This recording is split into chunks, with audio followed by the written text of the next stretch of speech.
Snautra aure mazda Hashem vahu vahishte masti Ushtasti Ushtahamaya tashai vahishtai Hashem Baname ahura mazda. To think a good thought, to speak a good word, to do a good deed is righteousness. Happiness comes to those who live with the consciousness of righteousness. And with that sentiment,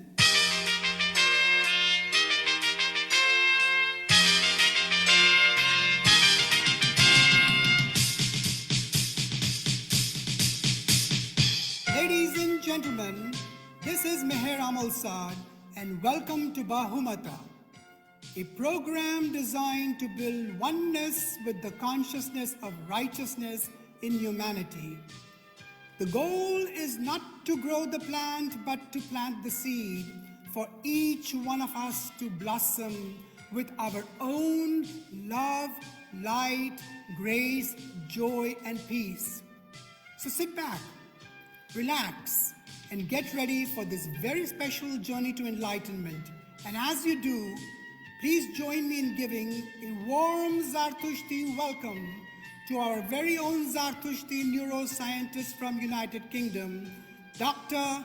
Karishma Koka. Hamazor, Hama Ashobad, everybody, united in righteousness and united in strength, in spiritual strength. We welcome you around the world, our whole Zartushti family, for a very special program on sharing the messages of Asho Zarathustra Sahib. Bahumata means with good thoughts, and the four principles we have are to conserve and share the knowledge in the prayers, the principle, and the practice of the Zarathushti Dayana. To honor our priests and knowledgeable elders, for it is they who bring us this knowledge. And to create a bridge of communication between our respected elders and the youth, so that with empowerment based upon knowledge, we build good leadership for the good of all. And thus, with good thoughts, we build this very precious fellowship towards world peace, happiness, and prosperity for all, the way Asho Zarathustra Sahib has guided us. My deepest gratitude to the entire team of Bahumata, also to my grandfather Ervat Sahib Noshirvanji Pestanji Pantaki and his father Ervat Sahib Pestanji Noshirvanji Pantaki, to Mobed Sahib Mehraban Firuzgari, to the late Ravan Shad Mobed Soli P. Dastur, to my mentor and facilitator Mr. Meher Amal Saad, to Mr. Noshir Dadrawala for support, and for all the technology and all his support to Mr. Yazdi Tatra. Gratitude for inspiration to Mr. Rohinton Munshi, and to all the establishments around the world who nourish us and nurture us so that we can grow the way I have grown within the ZTFE. We give our profound and constant love to Ahura Mazda and Asho Zarathustra, and we are very proud and honored to showcase the messages of Asho Zarathustra Sahib and mark the 1st of January every year as the day of collective consciousness in honor of Asho Zarathustra Sahib. Our whole team, we're grateful to you all and to all those who share these messages around the world. These include Parsi Khabar, Zoroastrians.net, Parsi Times, Parsi Junction, Amordad, Worldwide Zoroastrians, and all our ambassadors who work together with our Meher Amal Saji to help put these ideas forward. The Bahumata talk flow includes the concept from the prayer, following the idea of Humata, the thought in the prayer and its significance. And each of our speakers will focus on something within the prayers that they can relate to. They will then focus on a few lines or a few words of the prayers and the meaning, the hukta. and then they will give their own interpretation for Shotananam, good, fair action, or Varshta, good deeds. After they finish, we will have questions related specifically to the talks, which you may put a hand up and ask or put into the chat box. And then we will build the dialogue, the Vahuman sharing section, where we request you all around the world to share your experiences with your Mobit Sahibs, with your Atash Kade, where you grew up, the Agyaris you grew up in and learnt from. So please definitely share your thoughts. Today's special theme is the truth of love has more power than the love of truth. So in the Zartushti Daina, we have the word zevish, strengthening affection with care. We have spenta armaiti, that devotion, that care that brings about serenity. So from our priests, we hope to learn the meanings of the prayers and concepts. From our Bedin speakers, we hope to learn their understanding. And we thank our Baba Meher Amal Saji, for bringing us 4 wonderful speakers today. Ervat Sai Parvez Bajan, Ervat Yazad Unwalla, Nerissa Mavalvala, and our Mahtab Irani. With that, may I please hand over to Ervat Sahib Parvez Bajan for a hum bandagi. Over to you, Ervat Sahib, with much gratitude.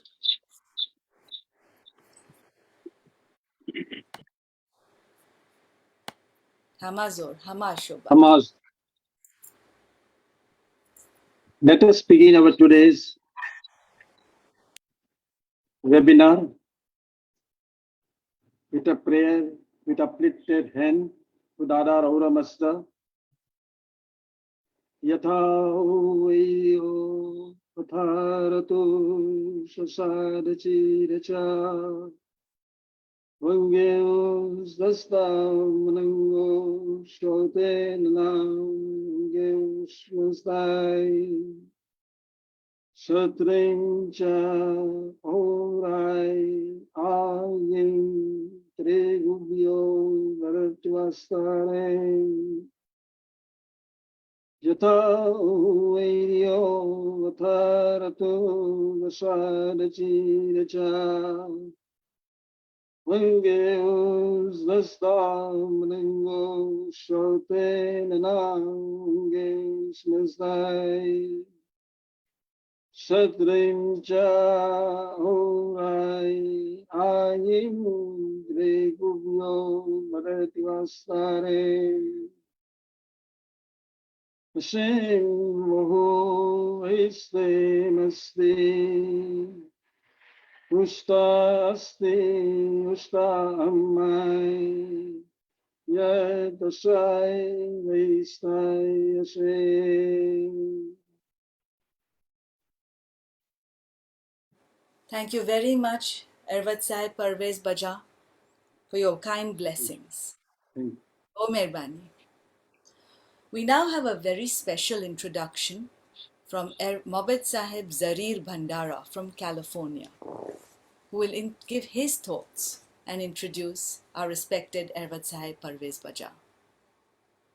Zarir Sahib. Thank you. Thank you, Dr. Karishma Koka. I would like to chant one of our very old prayers, which relates to our very knowledgeable speaker of today, Ervad Dr. Parvez Baja. So let's chant together the Yang Ye Hatam prayer. Yang Ye Hatam Atyasane Paiti Vango Mazdao Huro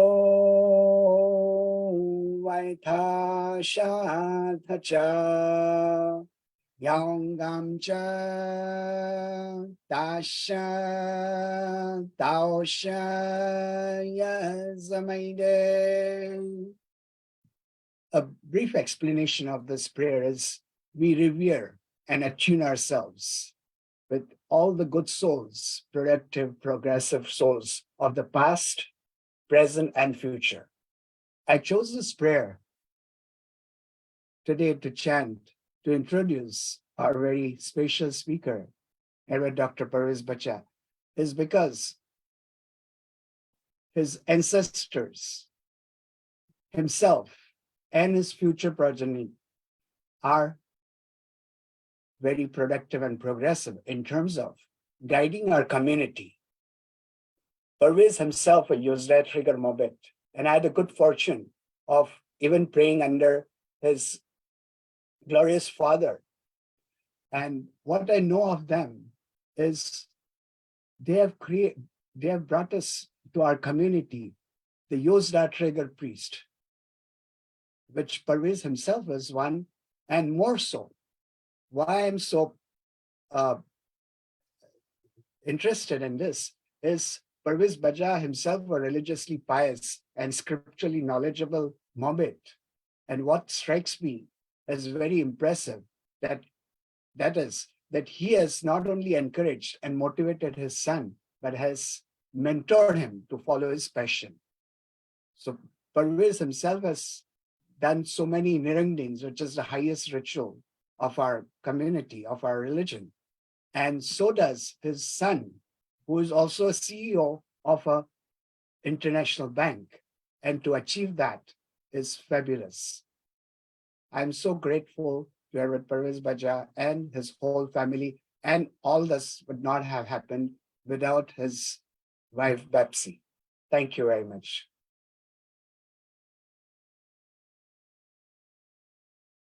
Thank you, Everett Sahib Zarir Bandara. Thank you. I will now give you an introduction created by Baba Meher, Mr. Meher Amal Sad, on our respected speaker, Everett Sahib Parvez Bajan.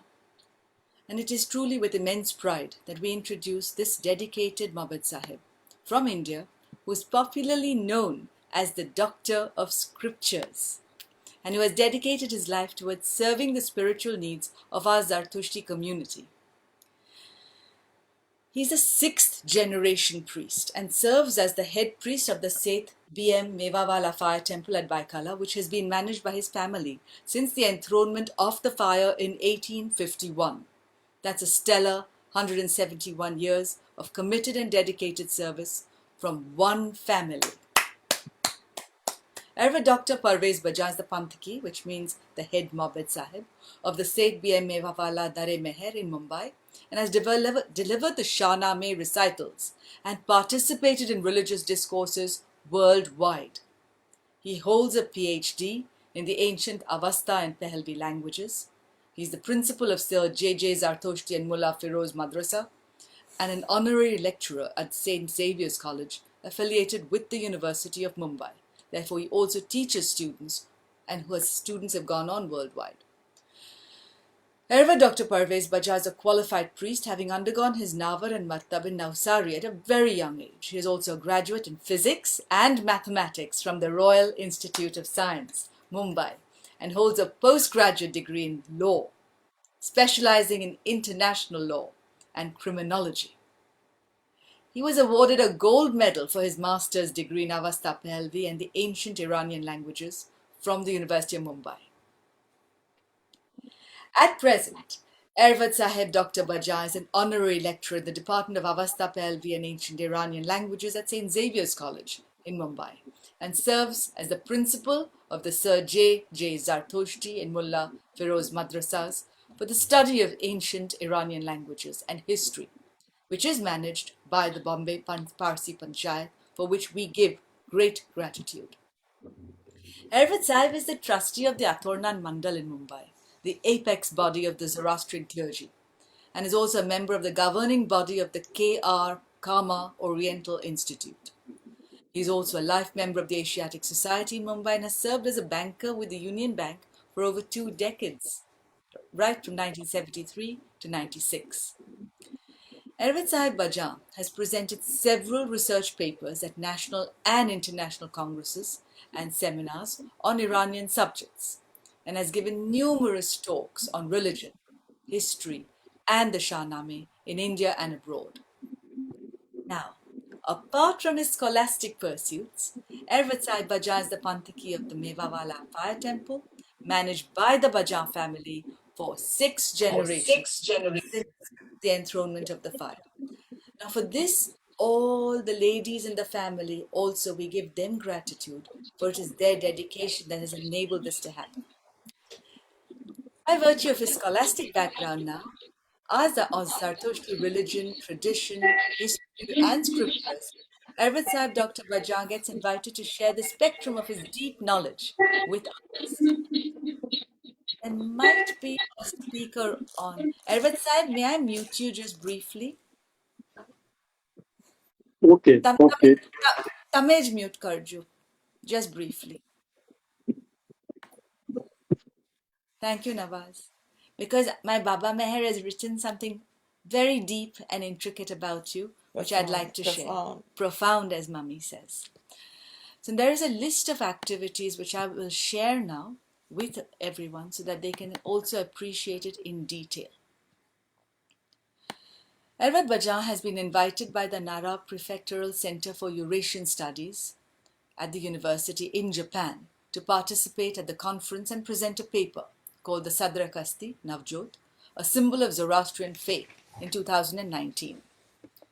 He's also been invited by the North American Muppet Council to deliver a series of lectures on Zoroastrian religion in Chicago, Houston, and California in 2019. He was invited by the Nara Prefectural Center for Eurasian Studies again in 2017 to participate in the conference and present a paper called Fire, the Consecrated Symbol of Zoroastrian Faith.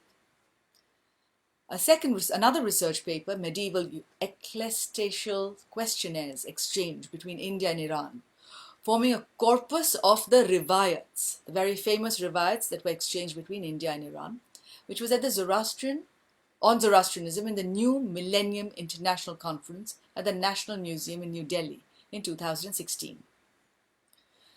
The next presentation, again in Japan, was on the influence of Zoroastrianism on culture of Nara in 2015. He was invited by the Zoroastrian Association of Western Australia, ZAWA, to deliver lectures and the Shahnameh recitals at Perth and in Melbourne in 2015. Then the North American Zoroastrian Congresses in Los Angeles, California, USA. He was invited by the 10th and 17th North American Congress, called Across the Arabian Sea, but for the Faith and Unity in 2000. That was 14 and in 15, so both. Then in 2010, 2003 and 1919, Arvind Sahib Parvez Bajan was invited by the Zoroastrian community of USA and Canada to deliver religious lectures and Shahnameh recitals.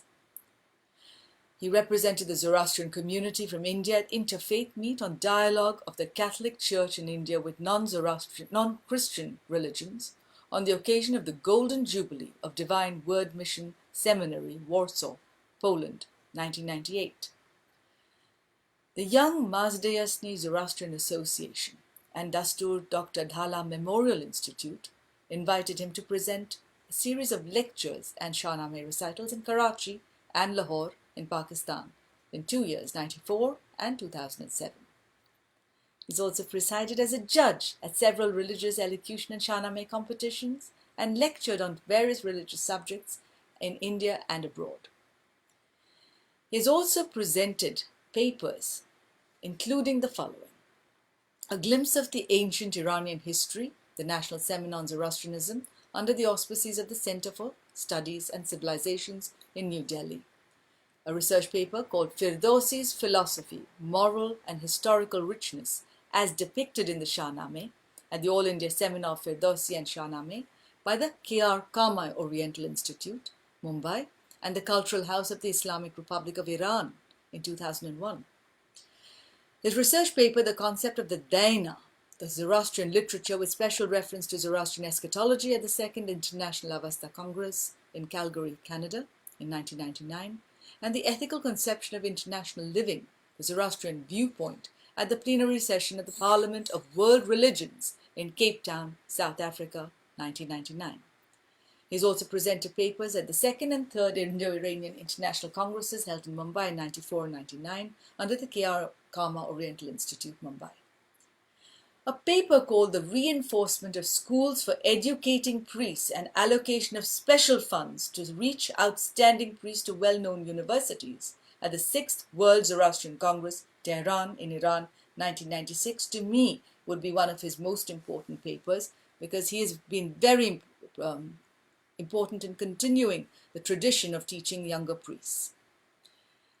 Three more of his papers are the contribution of the research paper on the Middle Persian word "stos" in the Platinum Jubilee volume published at the K.R. Kama Institute. And there are many other things that he has done to continue the tradition. This earnestness has served him well, in the words of Baba Meher. For at the age of 65, Erva Dr. Parvez Baja earned a doctorate in a rare subject, Avasta Pelvi, the language of the Zoroastrian scriptures, under the able guidance of Dasturji Dr. Kekashu Jamaspasa, an acclaimed scholar of international repute. It is important to note that barely a handful of Zartushti priests have taken a doctorate in the subject. This makes him a very valuable living resource, I would say a legend, in the Zartushti community worldwide, for which we give his ancestors, his family, and the next generation for their support our most profound gratitude. Hamazor, Hama Shoba Dervat Sahib. Please continue with your blessing. Please unmute yourself.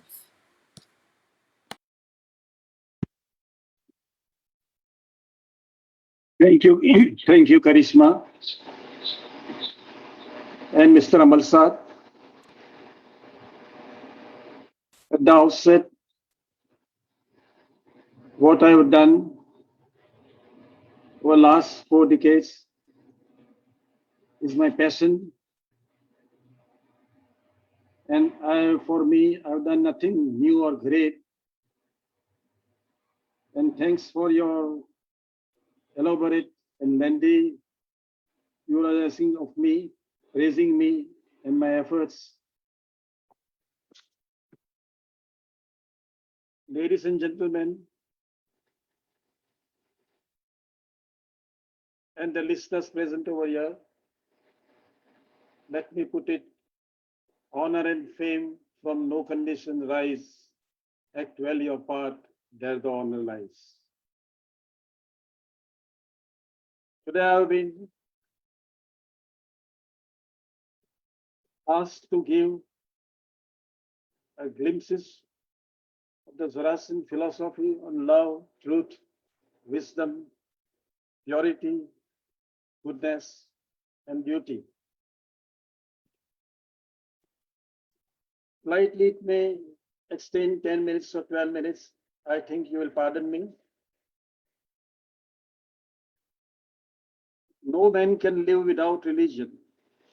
Swami Vivekananda, speaking to an American audience, once said, "Take religion from human society, what remains? Nothing but a forest of brutes." Religion must not be taught as something apart from daily life. It should be the most vital part of our physical and spiritual existence.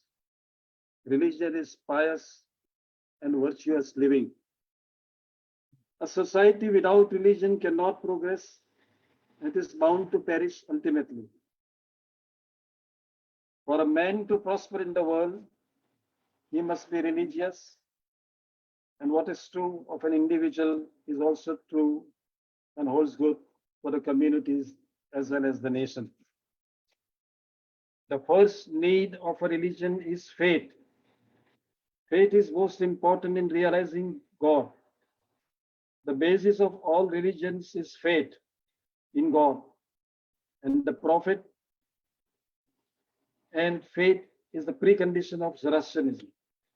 The religion of Holy Zarathustra teaches faith in transcendent reality, the capacity of human individual to intuit it by an ethical line.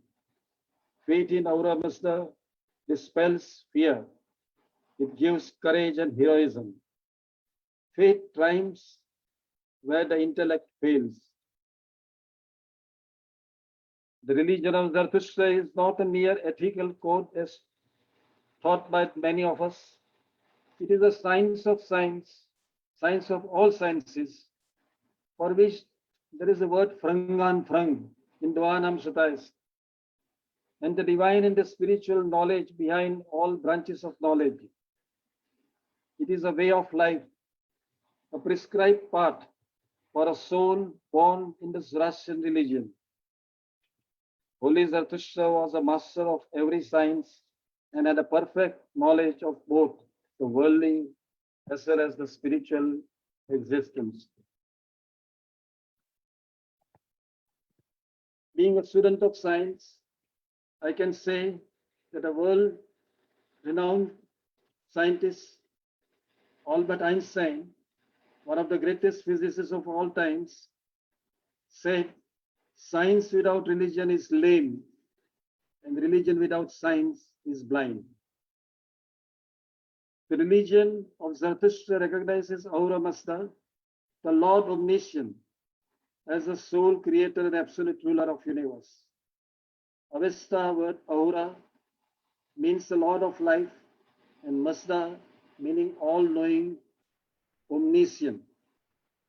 Ahura Mazda is the creator of the spiritual and material worlds and all the creations and the creatures therein.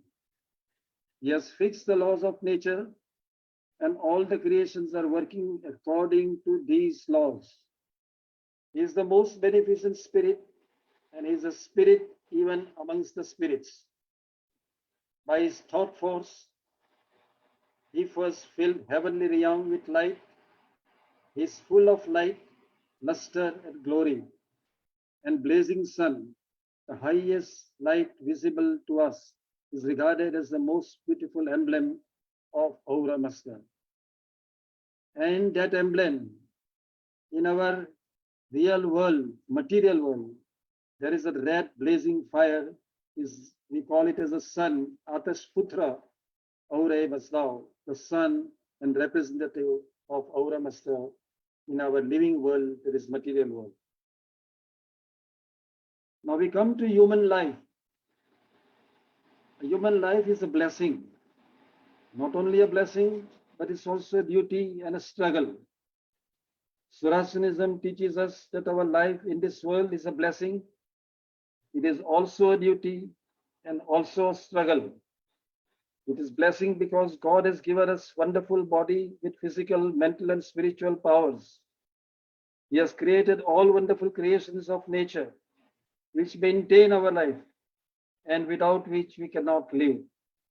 Merciful God has so contrived that we can get from nature everything that we require for maintaining our life, provided we work for the same. Every moment we receive blessings of God in one way or the other, like rays of the sun, rains from the skies, plants and trees growing from the earth, and many other visible and invisible currents of nature are all blessings of God. But our life is also a duty. As human beings and as a Zoroastrian, we have to do duties of life that are duties towards God, duties towards ourselves, and duties towards others. God has given us our life with all good things of life, and it is our duty to remember Him and to thank Him by offering prayers and by leading a virtuous and useful life. The prayer with a devoted, pure heart and dedicated pure mind purifies our feelings, elevates us in our life, and leads us to the path of purity, goodness, and duty. Now, about the prayers and ceremony, there is a word, there is a couplet in Persian, Bandagi kun bandagi kun bandagi, zindagi be bandagi sharmindagi. O man, do thou pray to God. Life without prayer is shameful for you. Prayer purifies the heart and strengthens the soul. That's what this couplet says. The general Avesta term for prayer, what we call is nama, to bow down, bowing, obeisance, homage, reverence. Later in Persian, it is also called namaz. Prayer is regarded as a spiritual weapon and protection, which is of good origin, sincerity, bringing upon faithful a divine boon, a gift, devotion and piety, and a source of good thoughts, good word, and good deed. That is from Yasna 58.1, Yajasna, he has then 72 chapters. Further, prayer is good. It is best for the people of the world, and it is protection and defense against the invisible evil forces, which is in Yash 11.12, where it is stated, Nemo Vahu, Nemo Vaishnin, Zartushra Gaithavyo. There is Sarushya's Hado, very first para, very first karda, it is mentioned that, O Zartushra, prayer is good. It is best for the people of the world. Nemo meaning prayer, namaz. It is said prayer is a petition to God. It is a request to God. And through the powers of prayers, in Iranian history dynasty, the Sradarbad Maharishman became the saintly priest who is revered even today after 1,000 years. Catholic Saint Augustine is revered because he is a saint, because of his prayers. And in a Hindu mythology, Valmiki, who wrote Ramayana, he was once a looter in the jungle. By his prayers and devotion and dedication, he became world-renowned saint and sages. It is said in Gujarati that we pray when there is a difficulty for us in our daily life. So Kabir ji once said, Dukh mein sumaran sab kare, sukh mein kare na koi. Everybody remembers when he is in difficulty, but nobody remembers God when he is happy, in a happy mood. Dukh mein sumaran sab kare, sukh mein kare na koi. Sukh mein so sumaran kare, to dukh kahe ka hoy. If everybody remembers God, even during the good times, then there won't be any bad time for humanity at large. There are also other words for prayers in Avastha. In Avastha, because we teach Avastha, so what are the meanings of each and every word which are mentioned in our prayers? That is most important. The words are stauta, stew to praise. Stauma, meaning hymns, prayers. Vamma, yasnaicha, vammaicha, we pray, meaning adoration, praise. Vacha, vach to speak, word, speech. Srava, meaning gamu, to chant, the word, teaching. And lastly, the matra. Matra is a thought force. Word, holy word. It is a spell. It is a holy spell. Like Sanskrit, we call it mantra. In Avastha, we call matra. Among the Avastha words for prayer, Avastha matra occupies the most important position. It is the holy word of divine origin and holy word of Auramasta himself. 3 collections of matra are mentioned in a Zoroastrian scripture. Matra spenta, the holy word, Susho matra, the word of prosperity, and the Stauta Yasniyam, the hymns pertaining to worship. Now, matra spenta, Yazad presiding over the holy matra, is holy, effective, full of glory.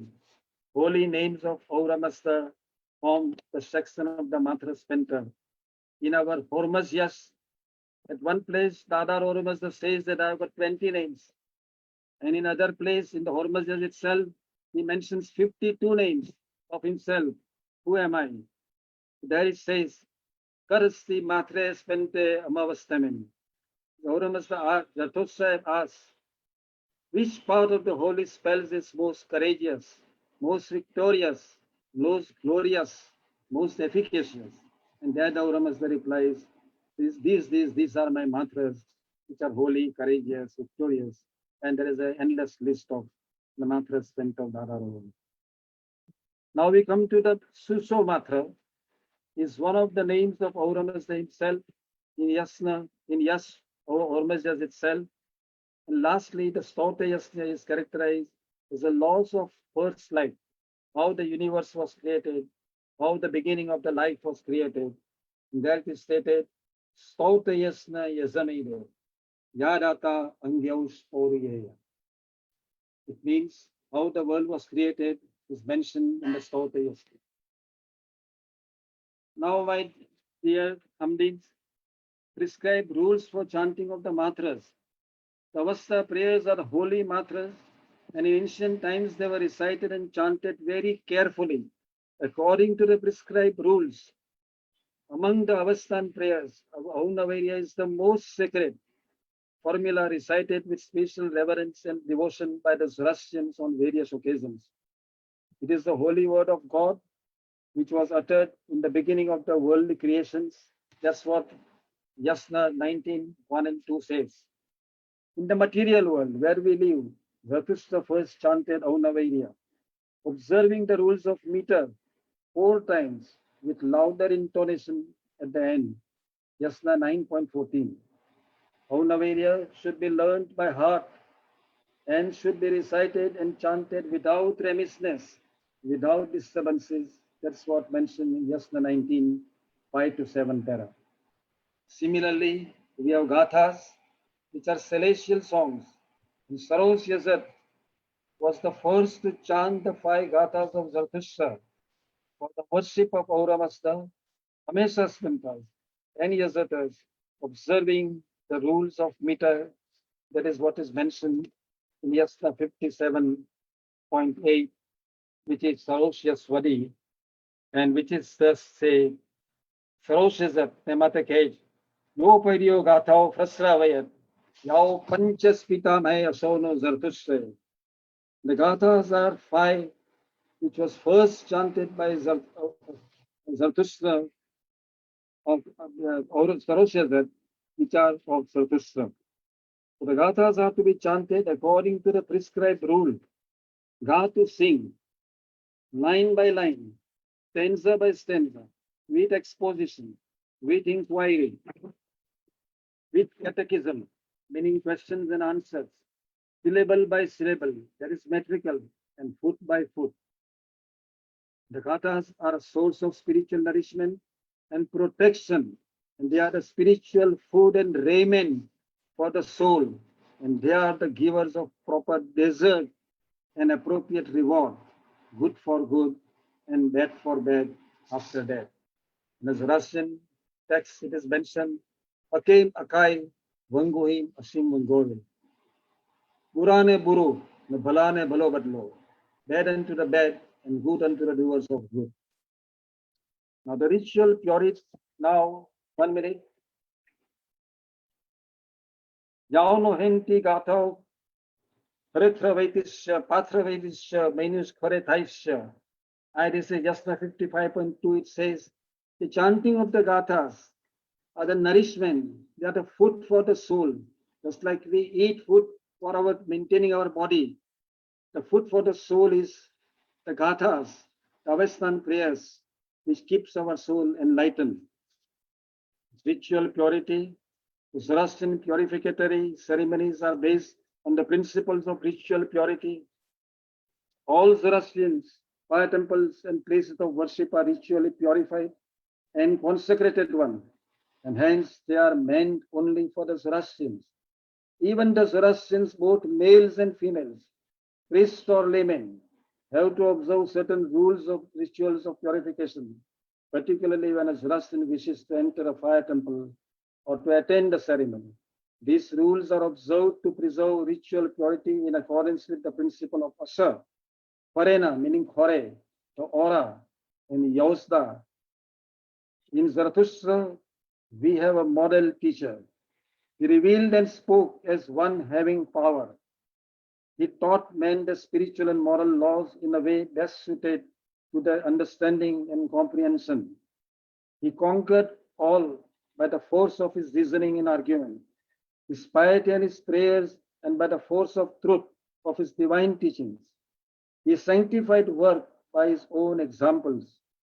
Many of the truths and principles of Zoroastrian religion are found in the sacred books of the other great religions of the world. Professor John Hinnels of the London University, in his preface to the book dedicated to the Suji Jamasasa, has mentioned that Zoroastrian religion is twice as old as Christianity.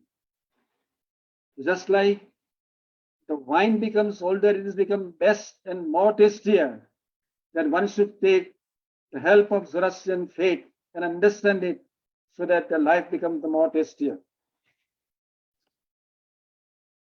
Zarthus Pegamber is the original emissary of God, Auramasta, and redeemer of mankind.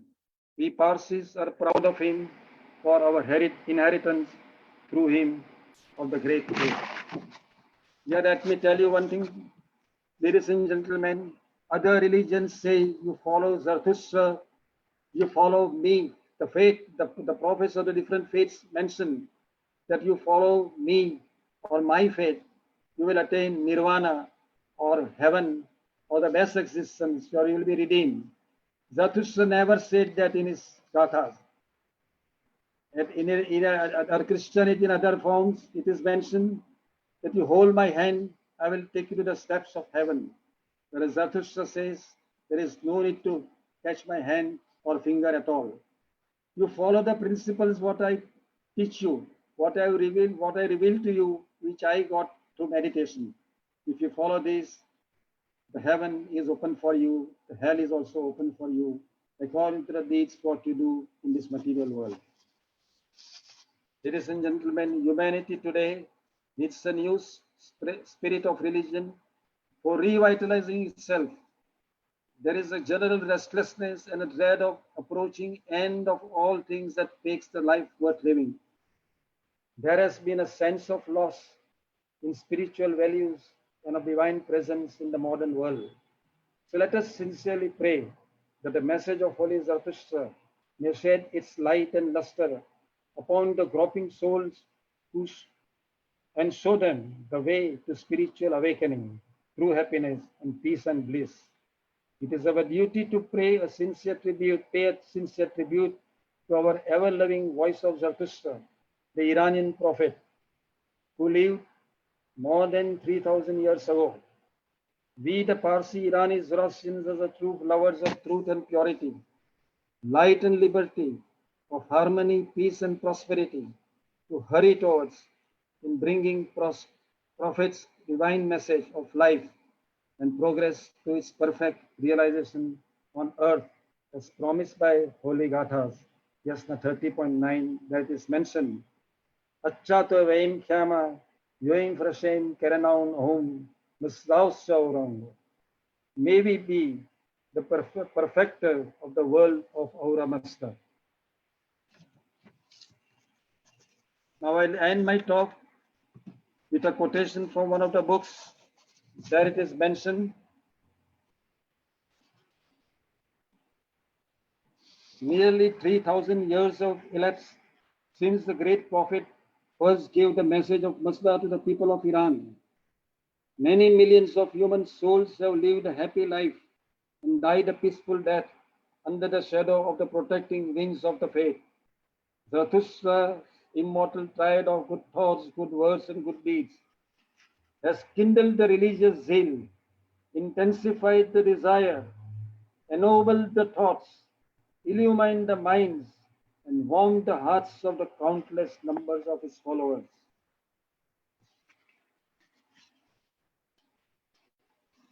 Therefore, let the Parsi community, let the Parsis individually and the community collectively abide steadfast in the path of righteousness, and they will be practicing through Zoroastrianism. We have got a prayer called Jasam Evangamasda, which every child prays at the time of his Kusti Navjot ceremony. There it is said as a confession of faith, O Creator Auramasta, do thou come to my help. I am Mazda worshipper. I profess myself to be Mazda worshipping follower of Zarathustra's devoid Zarathustra, a devotee and an ardent believer of Mazda's faith. I praise the true conceived thoughts. I praise the true spoken word. I praise the well done deeds. I praise the excellent religions of Masta worshipping, which is quarrel removing, weapon lowering, self dedicating, and holy, which of those that are and of those that shall be in future is the greatest and the best and the most excellent, for which Majistacha, Vahistacha, Vahishtacha, which is the religion of Aura revealed by Zarathustra. So here I end my talk. Zarathustra has been the hope of the Parsis in the past. So is he now, and so will he be forever. Yazdan Panaba. Yazdan Panaba, there's your Shadbad, Yazad Ervat Sahib, Parvez Bajan. Thank you so much for the blessing of your. It needs to be listened to several times to truly absorb the deep messages that you have given. And you've continued to inspire us with the love for both Asho Zarathustra Sahib and Ahura Mazda. Because we are guided, as we say in Yasna 28.9, we say Yozem Zevisht Yango Ishyo. We desire that strengthening affection and love from Ahura Mazda and Zarathustra Sahib. Thank you so much. Words cannot express my profound gratitude.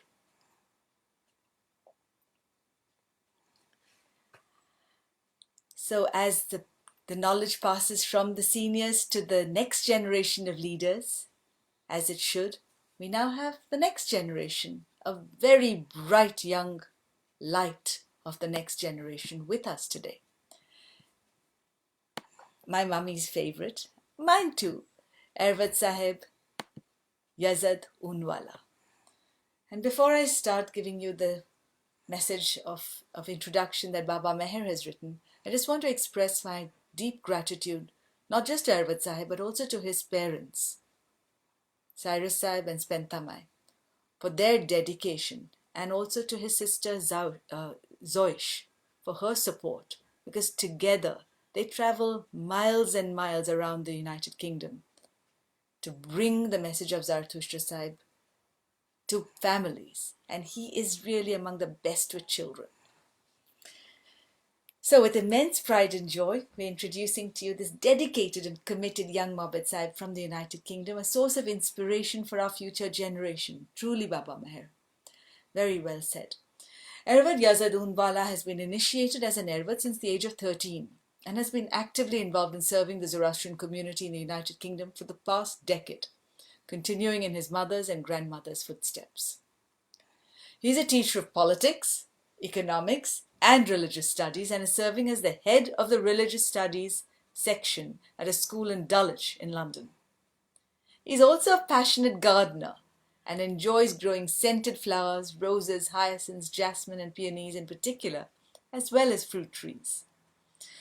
As a passionate Zoroastrian with a mindset of an environmentalist, Ervad Yazad Unwalla was featured at the Religions for Peace United Kingdom Interfaith Youth Network as the speaker on the topic of Zoroastrianism and the environment on 2nd of June 2021, where he proudly represented both the Zoroastrian Trust Funds of Europe and the World Zoroastrian Organization. He spoke about Zoroastrian festivals, which celebrate the seasons, and how worship in the Zarathustra faith involves elements of nature and their observance of keeping the earth in good order through proper agricultural practices. I was present there at his talk, and he absolutely wowed the audience. Furthermore, Ervad Yazad Unwalla strongly believes that the transformative power of education, with an innate conviction that every child should receive a rich and diverse education that will help them to fulfill their God-given talents and abilities. With that laudable goal and purpose in your life, Ervad Sahib, we salute you. And with that sentiment, please join me in giving a warm Zarathustra welcome to our Bahumata featured Zarathustra Youth Mabad from the United Kingdom, Ervad Sahib Yazad Unwalla. Over to you, Yazad Sahib. Thank you very much, Karishma. So, for the purpose of this talk today, I'm going to look at love from a Zoroastrian perspective, firstly through a deontological lens. Then I juxtapose this with a teleological perspective, and then I finally touch on the importance and pertinence of truth to form a synthesis of both arguments. So, deontology comes from the Greek translated as being needed or necessary, and it looks at the notion of obligation and duty without considering the consequences of any actions. And this notion of service and duty, as mentioned by the previous speaker, is also noted in the Gathas, wherein Zarathustra states, "Them all," meaning the Amesha shall I worship with their own names, truth with truth, good thinking with good thinking, and I shall serve them with love, from Yasna 51:22. So here we see that the notion of service is an important concept in Zoroastrianism, for to serve anyone is to serve God, and completing service in itself is of value, and so to complete service with love illustrates the devotion and dutifulness of Zarathustra, which we should all aim to replicate. In his example of service, we try to follow in his footsteps to serve our community and humanity as a whole with humility. And this deontological notion of love conveys the importance of completing one's duty with love and affection, and not focusing on what we shall receive in return for completing service, but the value of service within itself. I now move on to a teleological approach. So teleology comes from the Greek telos and looks at the end and consequences of actions.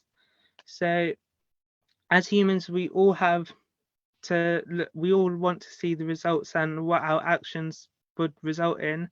And in Zoroastrianism, we see this teleological love in the Gathas again, notably through the act of prayer. Prayer is a form of communication with Hora Mazda, and Zarathustra himself noted that if prayer has the following two components, God will always answer. These two components are good purpose and love. So in the Gathas, we see this through the quote, "For I know that words deriving from good purpose and from love are not to be left wanting by you," from Yasna 28, verse 10. So love here is the ingredient that fulfills prayer, because if prayer is done with good intention and a pure heart, then the positive vibrations that emerge from it will have a multiplier effect that permeates around us all. However, we must touch on the concept of truth here. So truth and love, in my opinion, are interdependent. You cannot have love without truth and truth without love. For God is described as the Father of truth in Yasna 44 verse 3 and in Yasna 47 verse 2. Love only can arise out of the order of Asha, and to love is to think good thoughts, to speak good words, and to manifest this into them performing virtuous deeds. And only through the foundation of truth can love be fully and effectively implemented. For to show love and kindness is to be an ally with God, and we have the ability to think with our good mind to show love. And the beauty of love is that it is everywhere, and everyone has the ability to show it. And I leave you with this quote: "For the love in man, for such a person, virtuous through truth, and Usher, watching over the heritage for all, is a world healer and the ally in spirit, O wise one," from Yasna 44 verse 2. Thank you.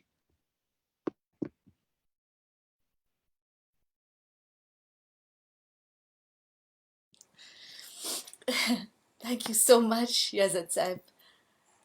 That was so beautifully put. I'm sorry, I'm just a little bit overcome because it was like distilling the messages so simply and so beautifully. Thank you. No wonder you're everyone's favorite.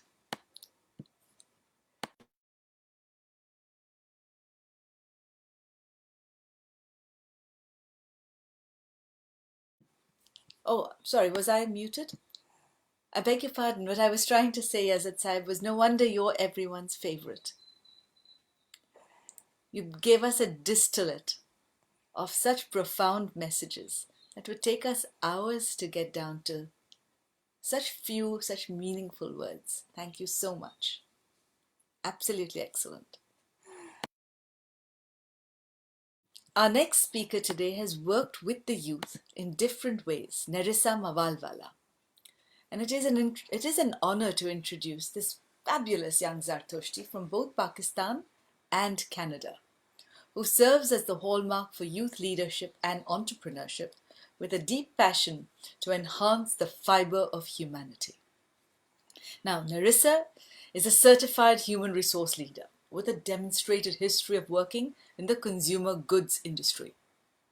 She is skilled in talent acquisition, leadership development, business partnering, employer branding, and digital transformation.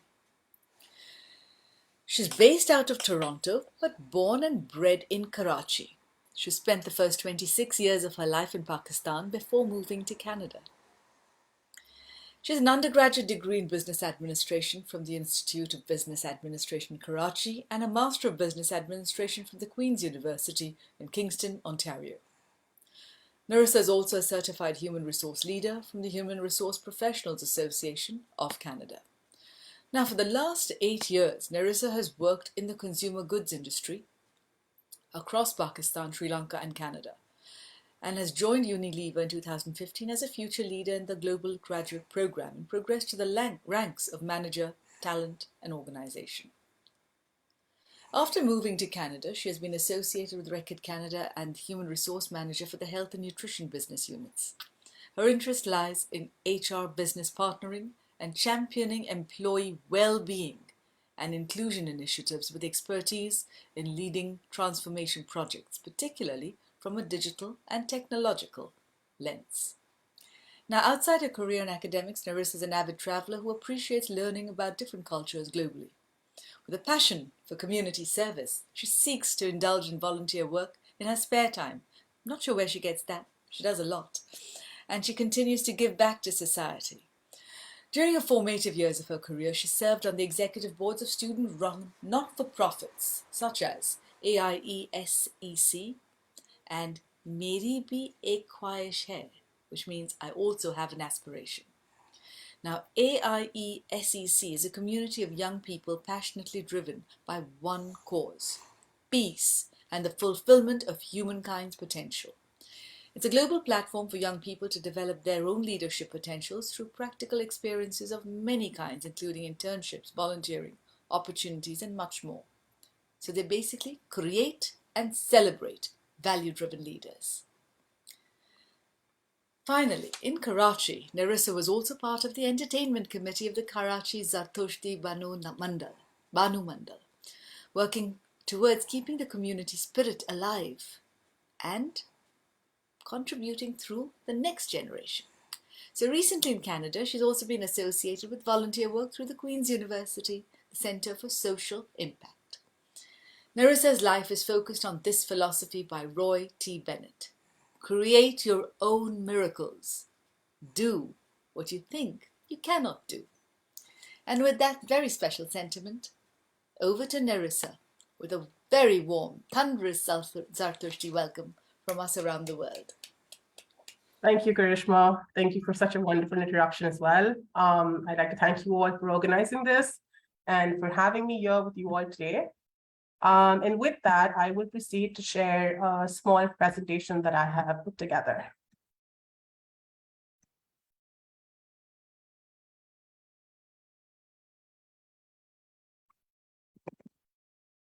Right. So just a little bit of a background. I've divided my talk today into 3 parts. The first one is my interpretation of the topic. The second one, which I really enjoyed the most, was a little bit of research that I got to do about our faith, about our religion, about our prayers. And the third one is a small reflection of my journey and the elements of truth and love that kind of have fallen part of that. So I'll start out with sort of my interpretation of the topic. And to start with, I've sort of described what truth really means to me. And I think it is really about one's moral compass. It's an acceptance of what is true, of what is real, or simply put, what is the fact. And then you've got love, which globally or, through the years, we've always symbolized as, by the symbol of the heart. And for me, that is true emotion, connection, and affection that comes right from the heart. And because I use the word true, and because it's so all-encompassing of emotion, connection, affection, I truly believe that love is not something that can exist without truth. And I think what I'm really proud about is that both elements of truth and love fall part of our sort of fundamental elements of our Zoroastrian faith, and that's good thoughts, good words, and good deeds. So with that saying, I am convinced that, truth sort of leads to love and also has a larger impact in the context, overseeing love. And now for the part that I sort of enjoyed the most was seeing how truth and love fall part of our practices, our culture, and our prayers. So some of the things that I came up with while looking at this was the word Asha. And that really means truth, which permeates the entire universe. And then another thing that I came up with was, and I found this pretty interesting, is when we look at all the good that is derived from Spenta menu, there's really 6 entities that sort of serve as an entry to paradise. And 2 out of those are truth and power, followed by good mind, devotion, health, and life. And then another interesting fact that a friend of mine sort of introduced me to was the 3rd Roj in the calendar is Adi-based, and that really means virtue of truth. And another one, which is the 16th Roj, Mir, focuses on friendship and love. Now, even moving beyond just these words, there's also a lot of reflection of truth and love in our prayers that we also learned earlier today in the first few speakers. But when we talk about Ashim Bahu, when we talk about righteousness being the best good, and it is the best for us, a lot of what righteousness actually is also has elements of truth in it.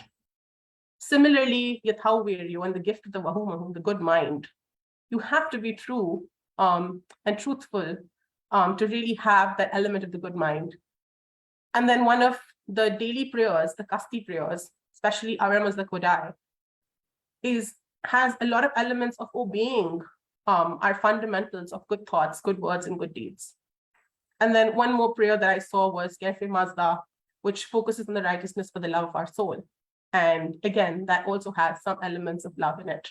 So this is particularly interesting for me when I did this research to see how this sort of links with our faith. And then the last slide, and a short one, is sort of what I call my journey, and where I see elements of truth and love sort of falling in. So when I talked about love in the start, I talked about love being for me emotions, love being for me affection and connection. And this slide really puts it all together. So I think starting out with, of course, a huge thanks to my parents who sort of ingrained our religion, our culture, helped us to follow it over the years. But, basic practices, even as a kid, which is, like wearing your little prayer cap and, celebrating occasions like maybe the likes of Navroz. And then also our, our Naujut ceremony, where it's that milestone in your life where you're like, now you've matured, now you've grown up, and now you're expected to sort of only speak the truth. And then other, connection aspects to our faith through maybe culture of, wearing a sari for the first time or something like that. And then the picture in the center that really is about our elders and how they showed us the affection and the love over the years that also helped us build that connection with the faith. Something that was sort of mentioned in my introduction was my interest for travel. And it's been, enlightening to see that in different parts of the world, and sometimes when you least expect it, Zoroastrians have had a real role to play. So one of the pictures on the side that you see is basically an Atashka, which is in Azerbaijan. And that's purely our faith, our religion, and it's derived from us. And then I also remember at a very minor age being on the Hong Kong big bus tour and learning that Zoroastrians had a huge role to play in what Hong Kong is today. So that's another one where I feel like there's a lot of love, connection, affection that comes in. And then something that I sort of feel is when you sort of, as you grow up, as you become an adult and as you mature, the choice is really yours of whether you want to stay connected to the community and the culture or not. And I think the top right-hand side picture is basically, it's that moment where as young adults, you choose to be with the faith, you choose to participate in the different entertainment events organized by the committee, or, stay, even if it's just sports, really being part of that community and making sure it stays alive. And the last two pictures are, I think, my most recent interaction with sort of the global Zardosti youth. One through the Return to Road program, where we went to India and saw all the places from where we actually originated, and the other one being recently the Zoroastrian Congress in New York, where I had the good fortune of being a panelist. So I hope that sort of gives you all some sort of a picture. But all I'd like to say is, thank you for joining us here today. I do hope that our fundamental elements of good thoughts, good words, and good deeds always live with us. We keep the community alive, and I hope that our flame, our fire, is always shining very high and bright. Thank you, everyone. Thank you very much, Nerissa. And as you go through your career in HR, I hope you continue to develop into what Yahunavar says is a vastarim, a person who shares and helps other people develop. So congratulations on your journey. And wonderful research, by the way. Thank you. Our next speaker, Mahtab Irani, represents both Spain and India.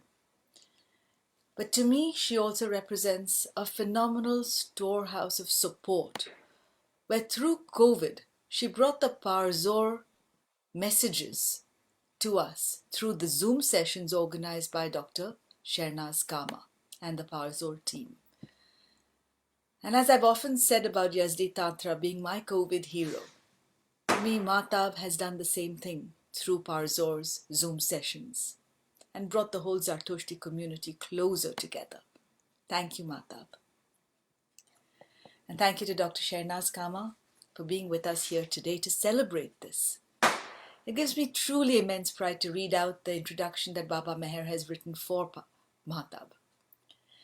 This very special Zartushti lady from Spain, who is deeply involved in our global Zartushti community through her leadership, acumen with Parzor, under the able guidance of Dr. Professor Shehnaz Kama, has studied at the prestigious Mayo College Girls' School, followed by St. Xavier's College, Mumbai, and then a master's from Jawaharlal Nehru University, New Delhi.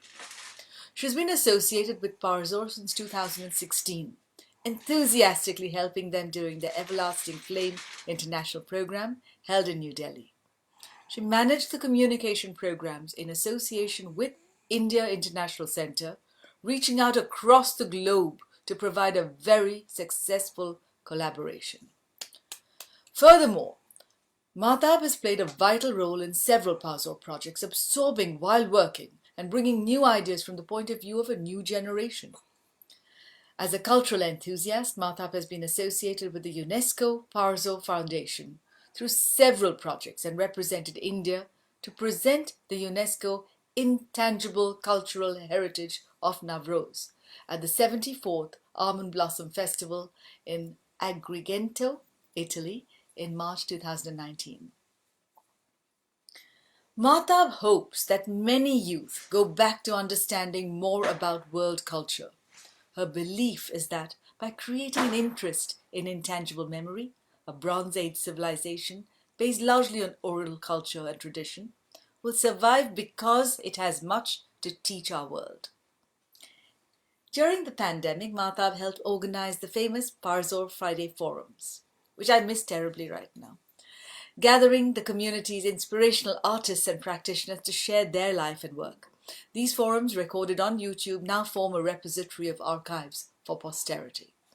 She currently has an 8-month-old son and would love for him to grow up with the same and even more values and cultures as she did. Mahtab Irani carries a keen interest in advocacy and communication, especially disability rights. She's an avid film and TV series watcher and is passionate about all things food, cooking, and eating. She is a policy and communications professional with a primary interest in the field of health communications, specifically in the disability sector. Mahtab has previously worked with Global Health Strategies, the Global Initiative for Inclusivity ICTs, G3 ICT, and the National Centre for Promotion and Employment for Disabled People, NCPEDP. She's also serving as a digital editor for the Geo-Parsi Group. While based in Barcelona, in Spain, Mahtab works across the world and keeps busy with her extremely active 8-month-old son. We congratulate you, our dear Mahtab, for the blessing of this very special gift from above. And with that, ladies and gentlemen, let's welcome Mahtab and also take this opportunity to give gratitude to the entire Parzor and Geo-Parsi team. Thank you so much, Karishma. That was such a lovely introduction. And with that, let me start. We know that the topic for today is the truth of love has more power than the love of truth. And before I could start, let me acknowledge, of course, Dr. Sharna's Kama, my teacher and guide, Dr. Karishma Koka, for hosting and moderating the Bahumata and starting the team Bahumata. Meher Uncle for the kind invitation and direction that he's given to the session. The Parzor team, because they've been setting the example for me through their work on archival and cultural preservation, and my family, my mother and my grandmother, for teaching me righteousness and just through life. Through the presentation, I have referred to 2 of the papers by Dr. Shehnaz Kama. And of course, all the beautiful images that you will see are part of the Parzor Digital Archive that we currently have in our repository. We have a huge collection of images, videos that form part of what our culture is. And if you are interested as part of the audience, please do get in touch with us. I will leave an email address in the chat and we could take this forward. Let me start. Let me start by the Chadeshanu Namaskar and an interpretation of it. I bow in reverence to the entire creation of Aura Masta, to the cities, the open fields, to the houses, the waters, the earth, the trees and the sky, the pure winds, the stars, the moon, the sun, all sources of bright light, and to all men and women who tread the path of truth. I bow to them all. And we do this in all 4 directions. And while I was doing my research and trying to interpret this beautiful line that we have today as our subject, I just thought that it was very apt to start with the Chadeshanu Namaskar. Let me go ahead, and we have a very enlightened and learned audience here today, so I'm not going to go into very basics, but we know that Zoroastrianism, the oldest of the world's revealed religions, is a religion of good moral conduct. And I think I'm going to re-emphasize this through my presentation today, that all our texts teach us that good mind in this life, that we need to use this good mind in this life so that creation can move to vanquish evil. Zoroastrianism puts a lot of responsibility and onus on, as it's a religion of freedom of choice. And therefore, there is a responsibility on both man and woman. When we say good thoughts, good words, and good deeds, and please look at this beautiful necklace that is part of the Hyderabad collection, and that has been photographed and is part of the Parzor Digital Archives, that good thoughts and good words need to be substantiated by good deeds. You can't just say good thoughts, good words, good deeds. They have to be in, it's a certain rhythm, it's a certain synchronous that needs to be. And so with that, one of our prayers have an interpretation, happiness unto him who gives happiness unto others. And therefore, when, as even Nerissa was mentioning, the divinity of Ahura Mazda, when he created the perfect world of Asha, he created a perfect world in space and time. However, Ahura Mazda is omniscient, not omnipotent, and therefore requires us humans, us in humanity, to help defeat the evil, the opposite spirit of frustration and negativity, that is Ahriman, the spirit of evil, and bring about the ultimate renovation of goodness at the end of time. And therefore, there is a mission that we as humans are here to establish. establish righteousness and harmony on earth. Evil is not only to be avoided, but actively opposed. Bringing that, let me come to the Asha, that's the law of harmony. And Asha can be, there are various interpretations throughout, but Asha can be loosely translated as purity, righteousness. But it's not just merely earthly or bodily, but you'd also look at spiritual purity, what you're thinking, and rather your actions. And its true significance only comes with the sort of wisdom that you have when you act upon it. And therefore, there is again man's action, the responsibility that man has lies in his salvation. And therefore, the call to action stresses that mere meditation upon spiritual problems is insufficient. We may be pious, and pious may be just one word. The point is that the spiritual battle is not to be fought in cloistered retirement, but in the struggles and sufferings of the everyday experiences of the world. And therefore, there needs to be a certain, the wisdom that is present needs to be with a certain responsibility towards the world. Coming to that, we know that the human values that most religions, and especially today, when we live in a multicultural and multi-ethnic world, we do know that all religions stem from certain human values. Human values are essential. And therefore, thinkers, philosophers teach the truth. And there are these 5 essential human virtues: truth, love, peace, righteous conduct, and nonviolence, also interpreted in the Gathas. And I think that I'm going to be touching upon truth and love today, because that is what the topic is about. Truth. The angel or the Amesha Spenta Asha, who is also seen as the Lord of Fire, symbolizes truth. And therefore, fire and light are both sacred emblems of purity. When us as children, our first prayer that we learn is the Ashem Bahu. It states very simply, truth is the highest good, and righteousness the source of all happiness. And therefore, cruelty becomes a vice. Consideration and truth are important virtues, but there is a sense of, and therefore, when you break your word, you're going against that.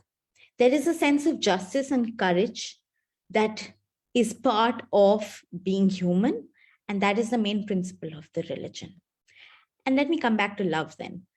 Love is reinterpreted as service and human worship that is done to the Lord. And therefore, Ahura Mazda is love and truth. Ahura Mazda appears as love to those loyal in his service, and love provides the inner strength to face the struggles of this world. And how I look at a religion and the people who practice Zoroastrianism today, I know that there is a certain responsibility, onus, and a certain virtue is the right word to say, of being charitable. Goodness and charity is its own reward, and the Zoroastrian soldier on the path of truth must fight for justice and help those in need. And we saw that during the COVID pandemic. We've seen that through time immemorable. And today you may take several names and you will know, and you will turn back and say that was a true Zoroastrian who practiced his religion with virtue and righteousness. And therefore, I do believe that the truth of love has more power than the love of truth. Why? Because love becomes powerless in the absence of truth. In human action lies his salvation. If a person does not see and does not serve with truth, he will not achieve the love and purpose for which he has set out in the first place. And therefore, domestic and social virtues have to be developed. You cannot be isolated and just focused upon philosophy without action. And therefore, while there is a certain truth that you understand, it must be replicated and must be instigated with action. And therefore, the path of Asha or righteousness exists, but each individual has to choose and walk this path or choose the path of destruction and evil. Only right choice leads to righteousness. This also turns out to be the doctrine of the interdependence and unity of man and creation. Let me take this through example, and I think I would be able to explain this much better through example. Through our work that Parzor has been doing in preserving culture and educating since 1999, Parzor has been using action towards furthering righteousness. As you can see, the various heads, there is Zoroastrian studies, heritage and cultural studies, arts and craft, ecology and society. There is a certain, these are all heads that we've been working on, and we're archiving cultural heritage that have been there.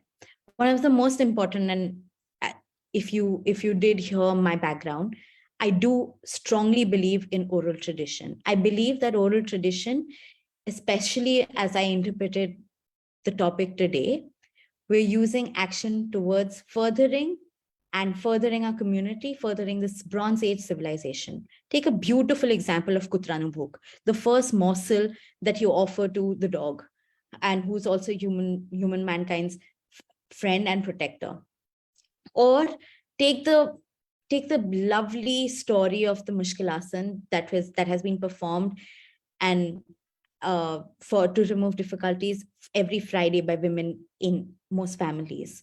These are lovely examples of how oral tradition has been passed on from families to families, where there is a certain sense of righteousness. Today, I mean, it's the dog today, but my mother feeds almost 60 to 70 dogs every morning, whether it's rain or sunshine, she's there to feed them.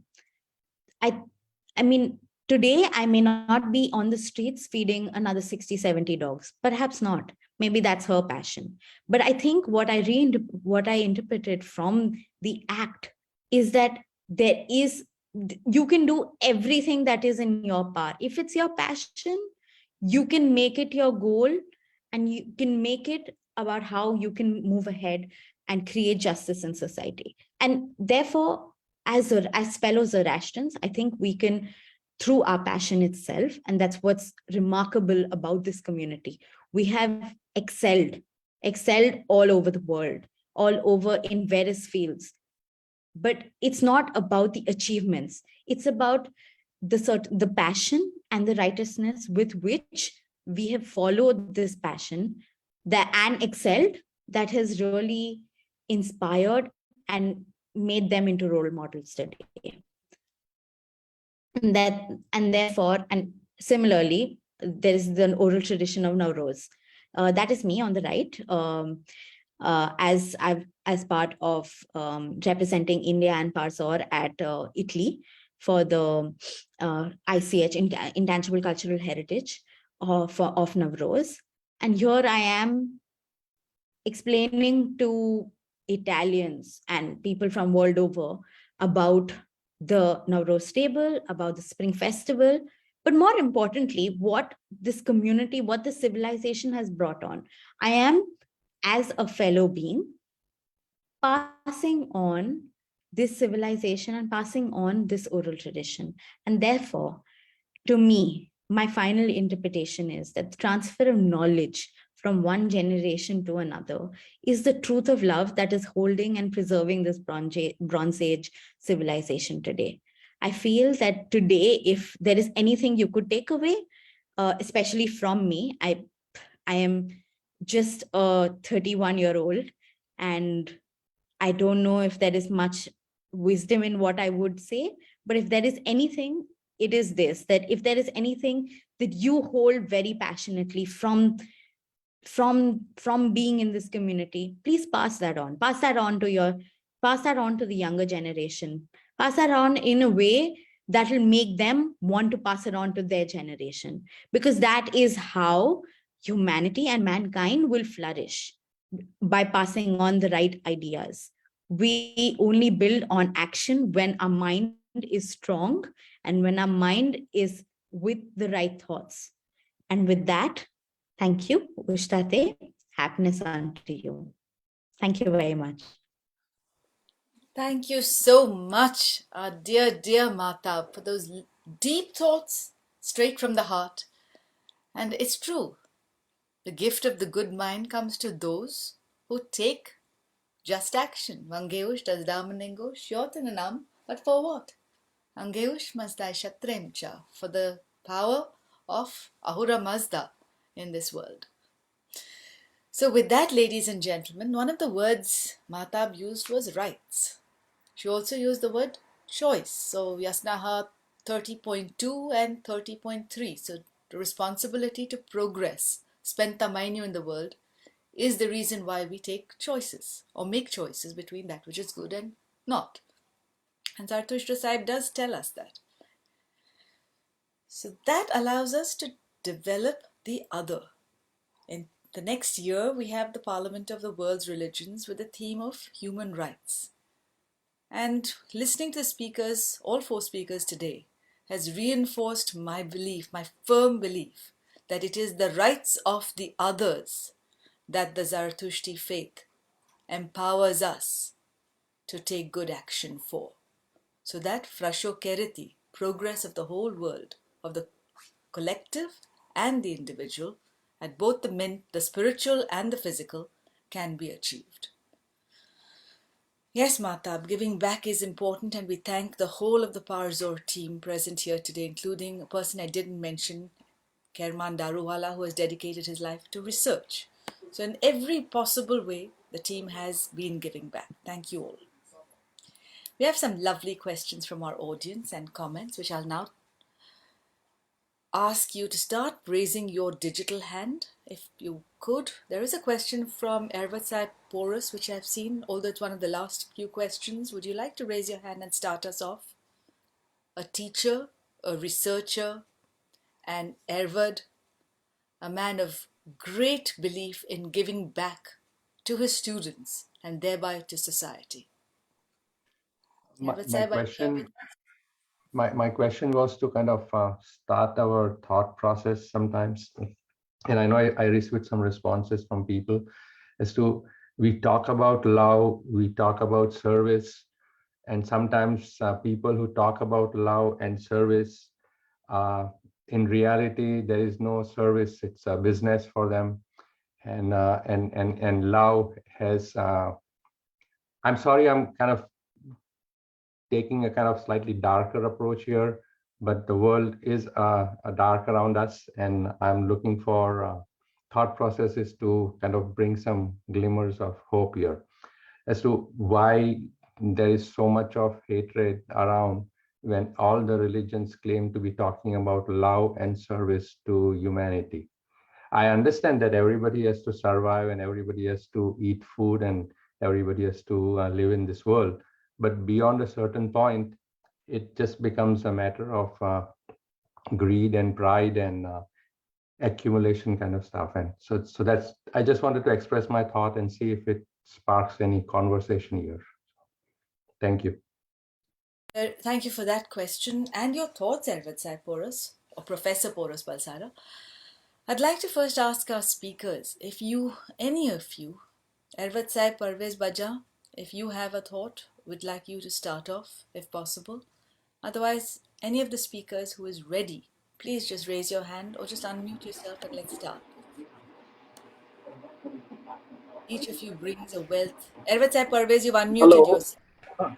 Haji, please. Hello. Yes, the Chorus Palsara is right in saying that today the world is at a crossroad.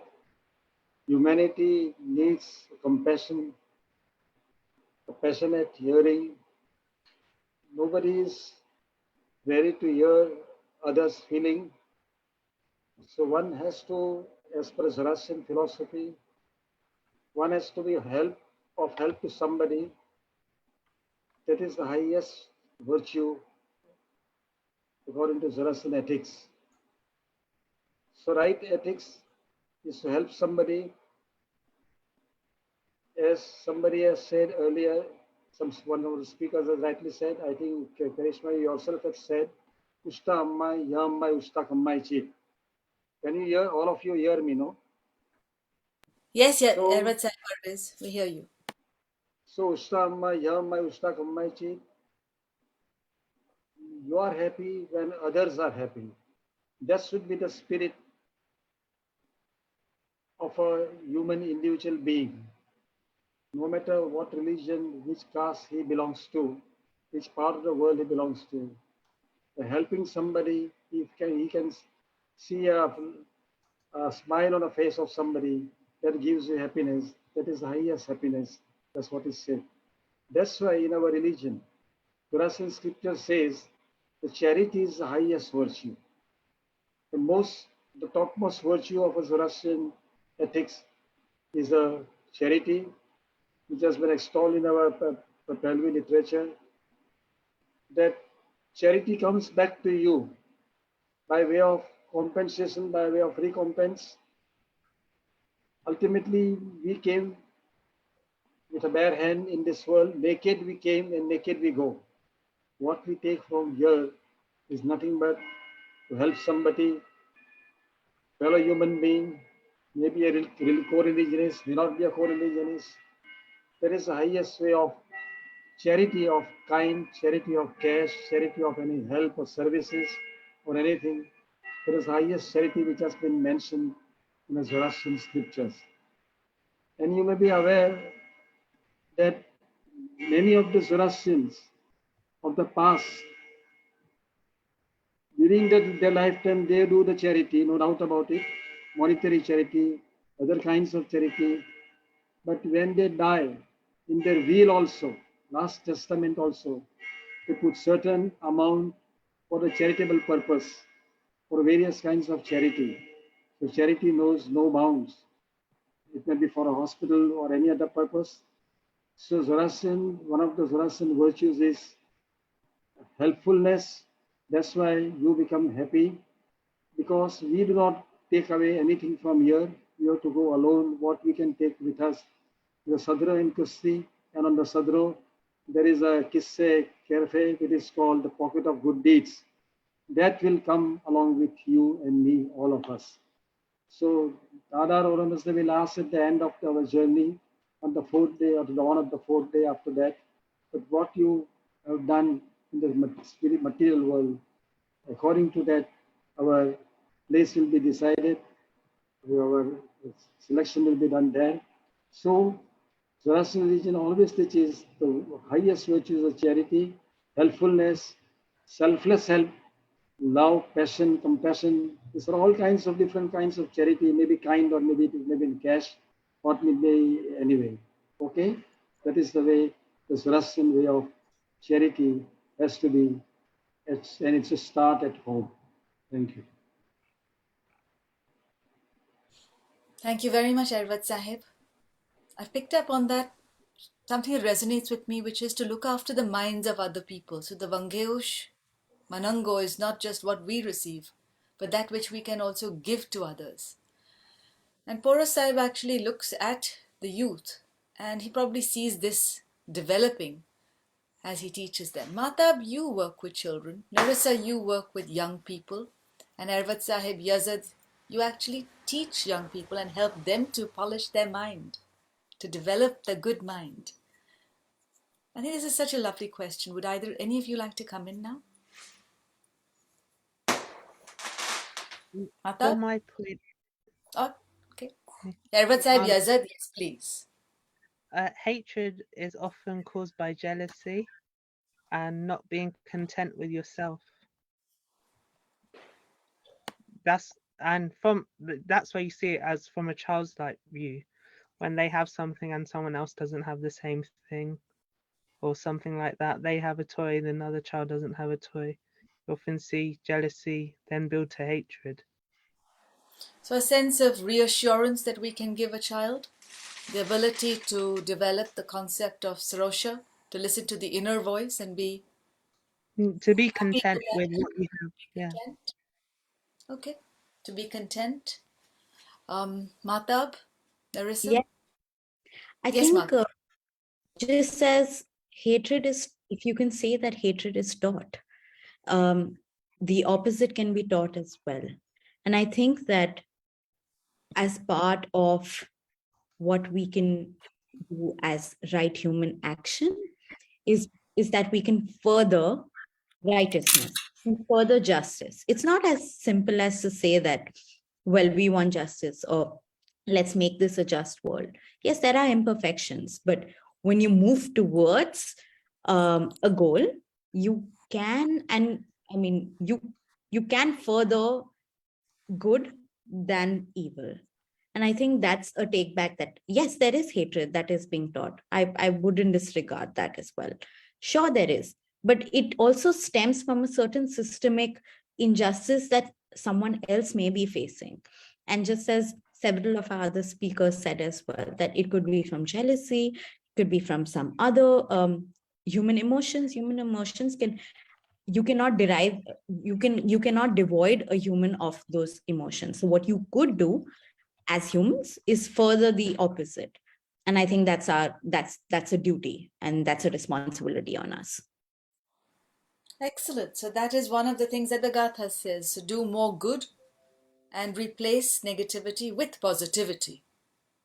I think, Okay. Karishma, if we can just add a perspective over here. Nerissa? Yes. Yeah, and what you just said is, in my profession, a large part of what I do is transcend learnings, right? And that goes across several generations.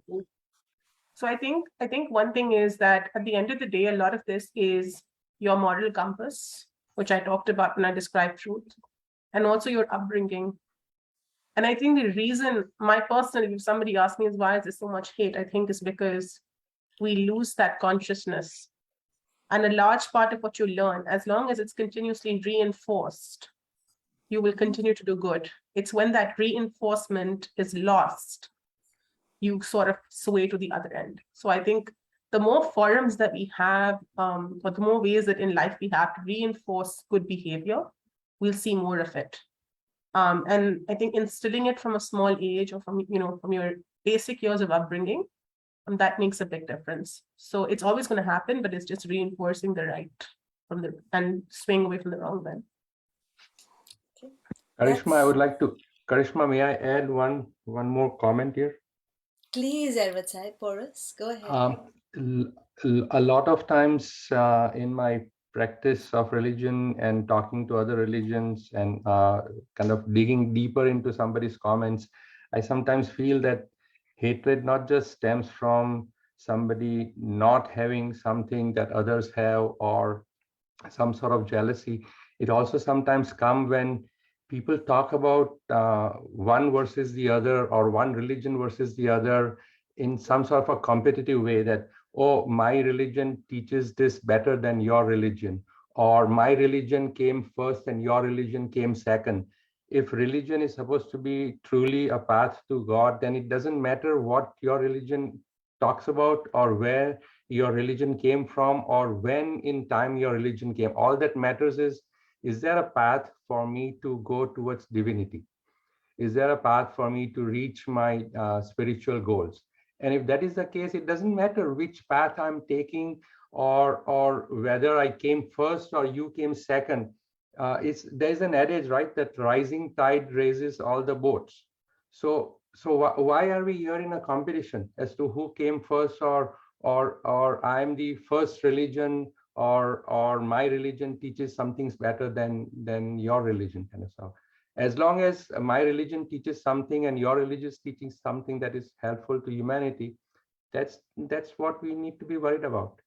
We should not be getting into this competition game yet. Thank you very much, Porus Balsara. And as a technologist, a person who teaches and educates the youth, your insight will be very powerful to help the youth feel a sense of security, justice, education, and the growth of Mazda. Excellent. Any other thoughts? Would anybody else? Ervatsai Zarir, you're on the screen. Any thoughts? Anyone else? Yes, may you say something? Of course you may say something. Please go on, say something. There's no harm in learning from anybody, whether it's from a child, a grown-up, or an old person. As long as you learn something new, which is good, and it appeals to you, you think you can reach your goal with that advice, you should take it. It doesn't matter who it comes from, any religion. That Thank is you. my I suppose that relates back to Yasnaha 28.1, which is for the good of all creation, for Geo Shurvan. Let us work together to advance that which is right. Geeta, your hand is up. Please go ahead. Rusbe, Umrigar, you're next. Yeah, Yazdi's got a lot of work finding each one, unmuting everybody, adding them to the screen. Thank you, Yazdi. Please go ahead, Geeta Barampur. You are not unmuted. You need to unmute. Your hand is up. Thank you so much, and I appreciate for taking my call.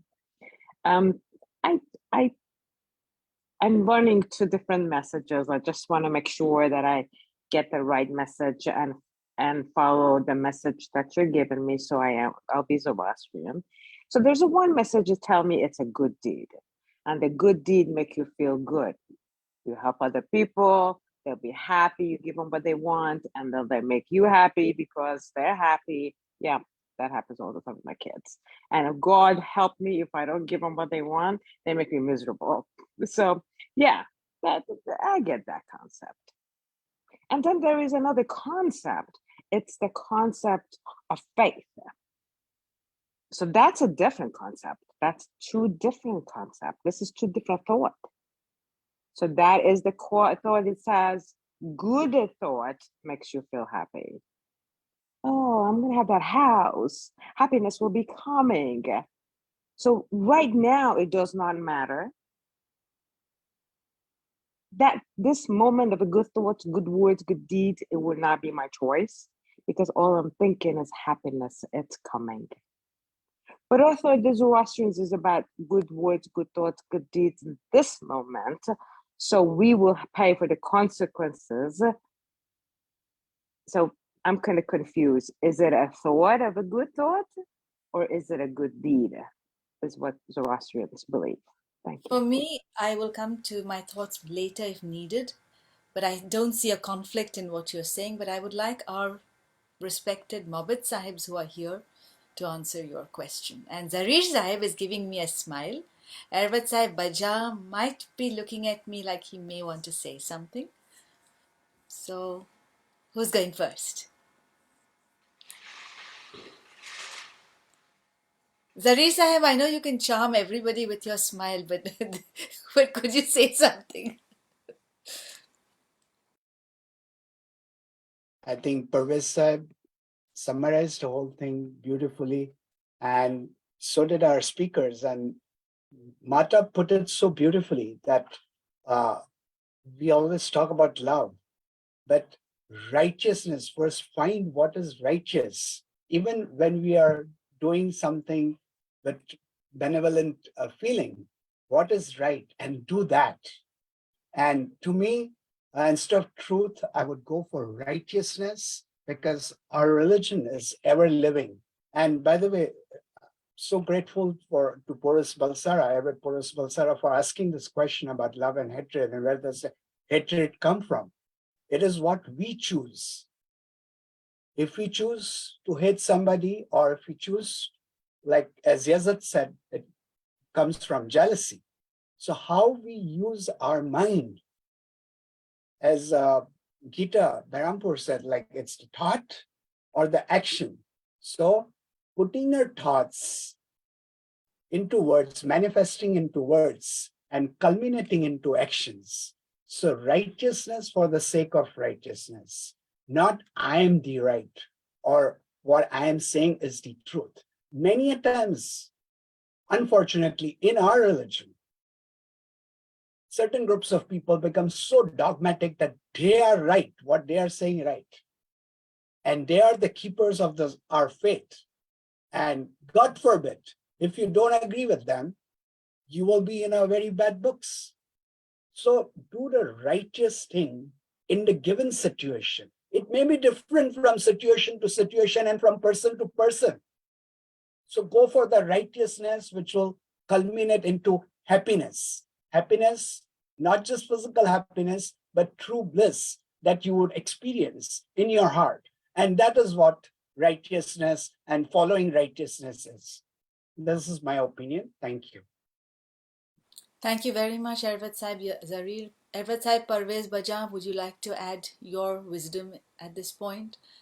Ervat Saib Parvez Bajan teaches the Shahnameh, but many people may not realize that in the Shahnameh is also the reflection of the Yashs.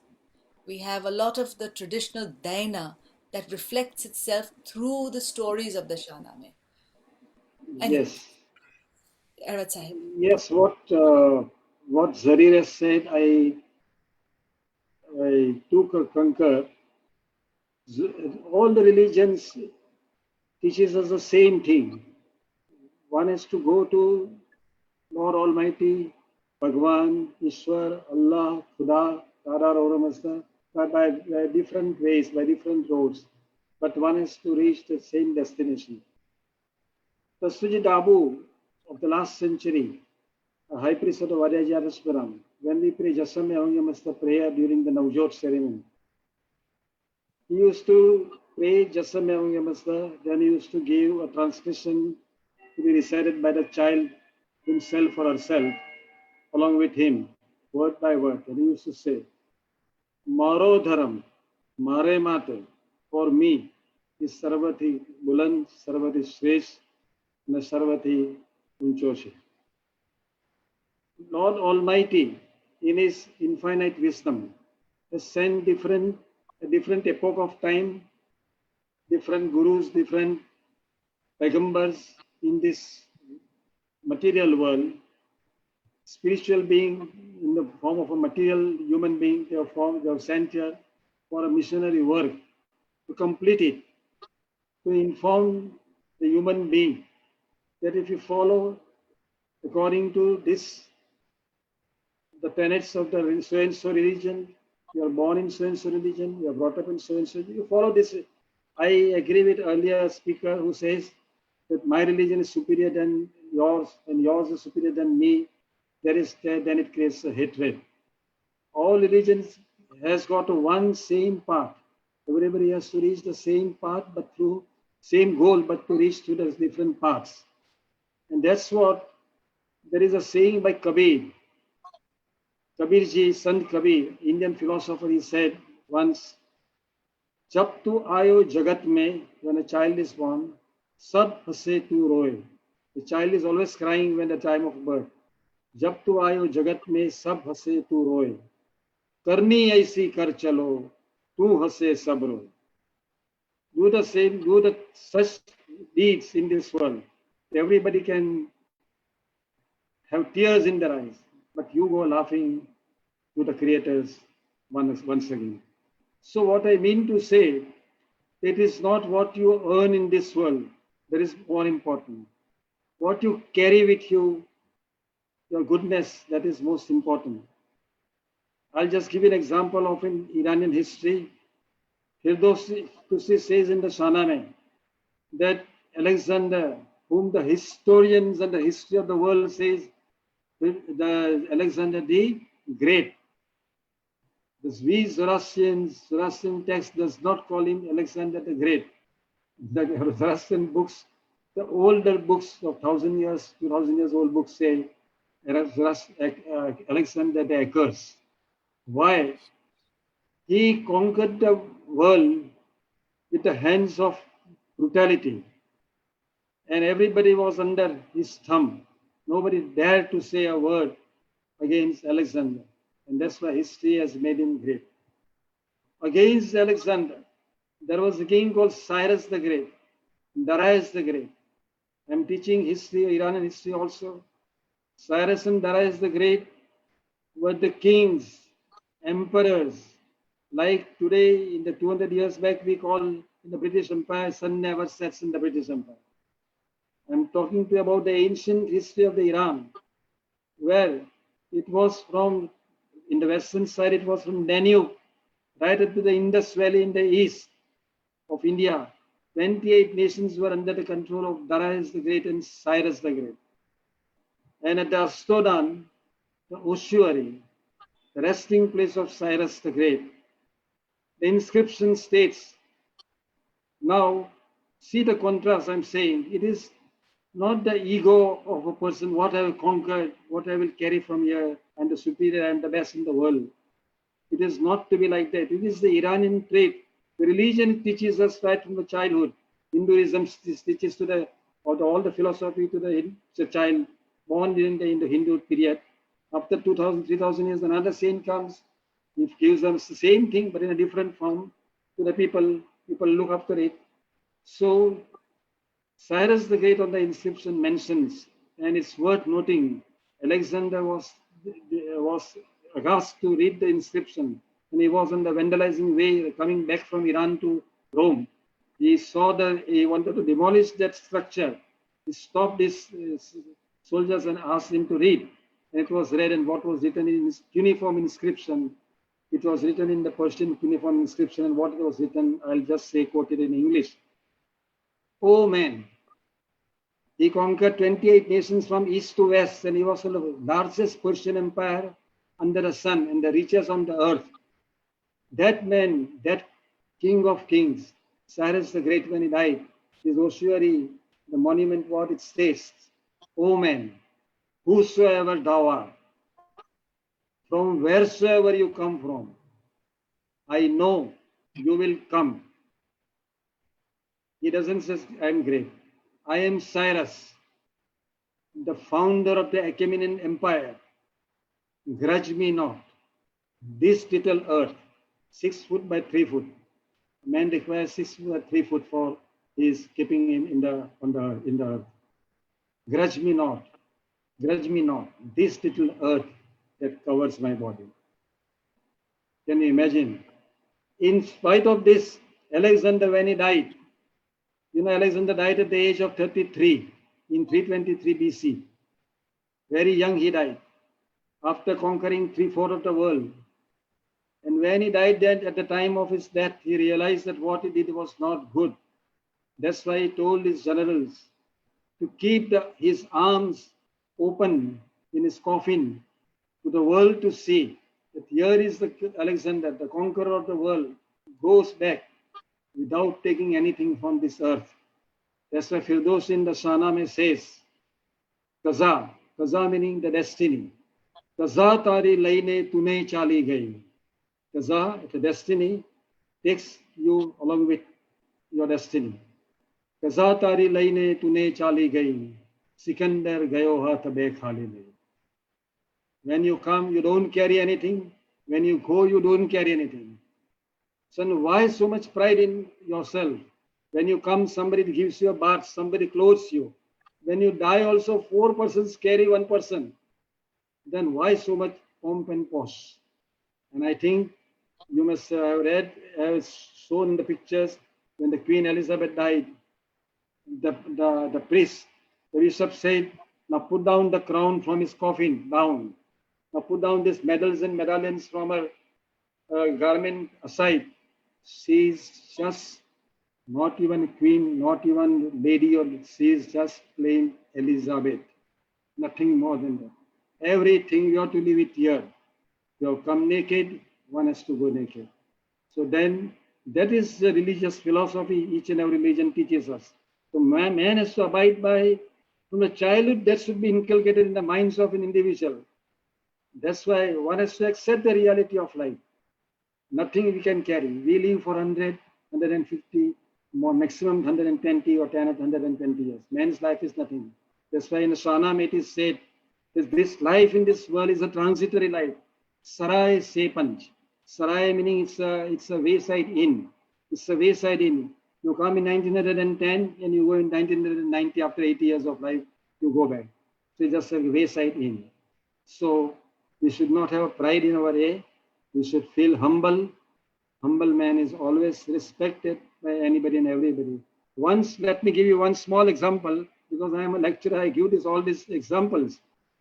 Somebody asked Tata that all these billionaires and millionaires and trillionaires are found in the Forbes list of the people's world richest person.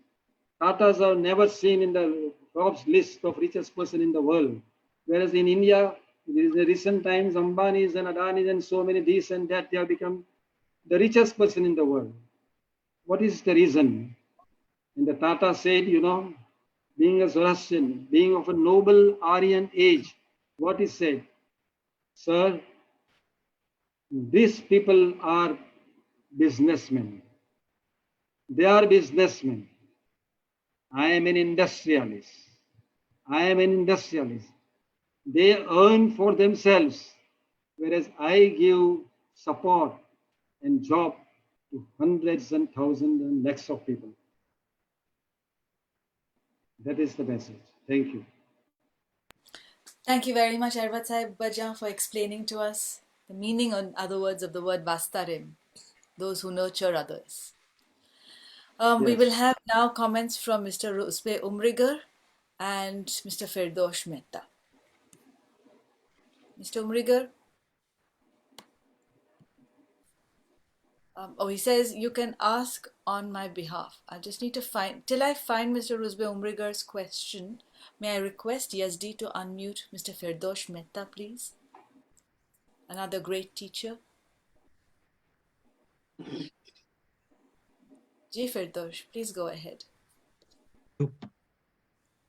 I'm just going to comment on reinforcing what I've learned after the first questionable thought that came to my mind many years ago. And Erwad Baja has also helped me understand that. He knows I've come to his place many times for getting his translations. And he is one of my gurus that I really, really respect very much. I want to clear, I'm sure many of you know what I'm trying to say is nothing great or new. But for those younger folks who may not understand the idiosyncrasies of our prayers, when in the Jashame Avange Mazda, we talk about my religion is Vaistacha, Shrestacha, like the best, the greatest. Please understand the grammar of that prayer.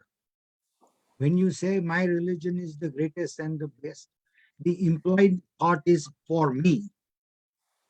You are not saying it for anybody else, that it is the greatest and the best. You are saying, for me, it is the great. And where do we get this grammar? Right in the beginning, first sentence. When you say, Mazdias Ami, I am a Mazda worshipper or wisdom worshipper. That first line fixes the grammatical concept that all the following system, like what we commit, is based on what I believe, what is my thought, what I am. So don't interpret that as if you are telling other people that ours is the, let them find out for themselves what is the greatest and the best for them. They are supposed to figure it out like you figured it out. And when I got that answer, everything became so clear beyond that to understand the prayers we have. And the second thing is about this that bothered me all my life is the concept, is Zarathustra's teachings non-violent? And of course, again, I'm lucky that I went to many Avesta conferences, Gatha conferences, a lot of Gatha seminars. And I found out in our Yasna 32.6 and 7, we do talk about punishing with weapons. Zarathustra's religion, now that I understand, is not totally non-violent. It does justify violence, but only against evil, not for conquest, not for usurping somebody else's property, etc. But it is, so please understand that even in our religion, violence is justified in terms of, now, I know not everybody will agree or believe, but I feel that a little bit of the part that I get to clear my thought about the non-violence is from when I try to understand the Buddhist principles, which are, in my opinion, more non-violent than ours. Thank you. Thank you, Mr. Firdosh Mehta. I think Firdosh was referring to the word fraspayo kedram, nidhas naitishem, which come before quite vadatam. So moving forward, fraspayo kedram by removing differences, nidhas naitishem, lowering our weapons. Although our word is also a great weapon and we are empowered to use our word first, according to the Gathas, and through our word to convince other people. I think Yasna 29.5, if I'm not wrong. Dr. Behram Pastakia, next, please, Yazdi. In that time, may I just read out Mr. Rusbe Umrigar's question to the priest?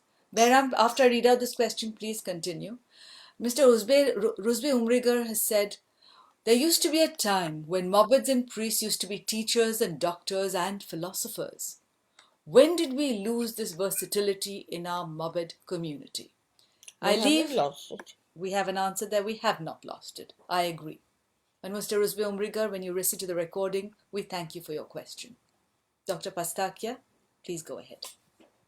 Yeah, thank you. I just wanted to respond to what Firdosh Mehta just brought up about the weapon.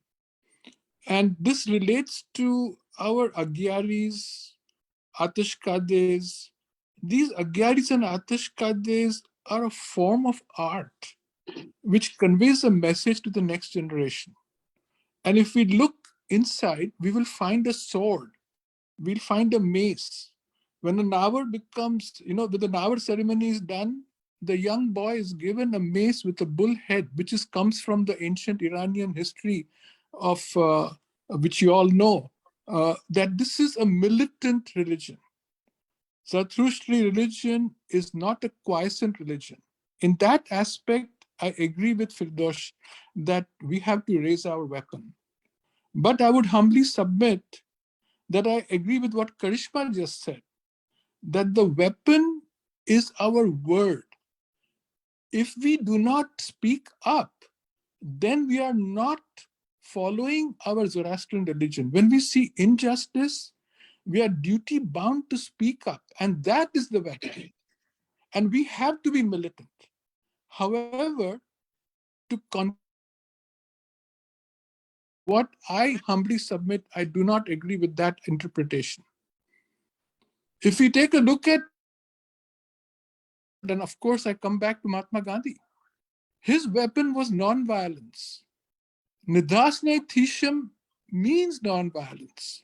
So how do we put these two together? The concept of raising your weapon and also being non-violent, I would submit that our weapon is our word, the carefully thought word, spoken at the right time, in the right tone, to the right person. That is the weapon which works wonders, much more powerful than any sword or gun or drone you may think of. So I may be wrong. I don't have the corner on the truth, but that is how I see it as of now. Thank you.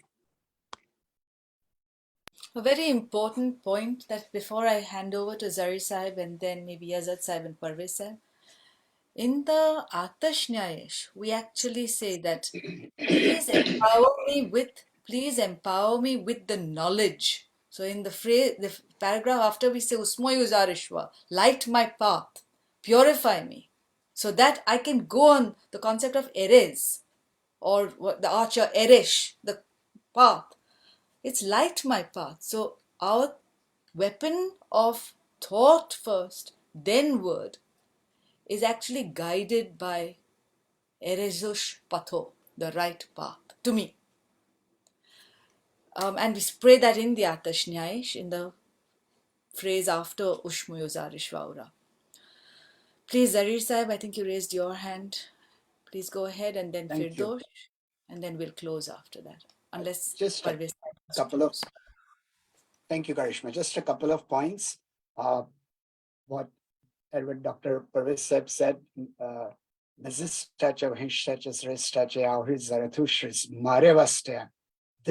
for me, this is the most important. Same thing, Firosh Saib said the same thing.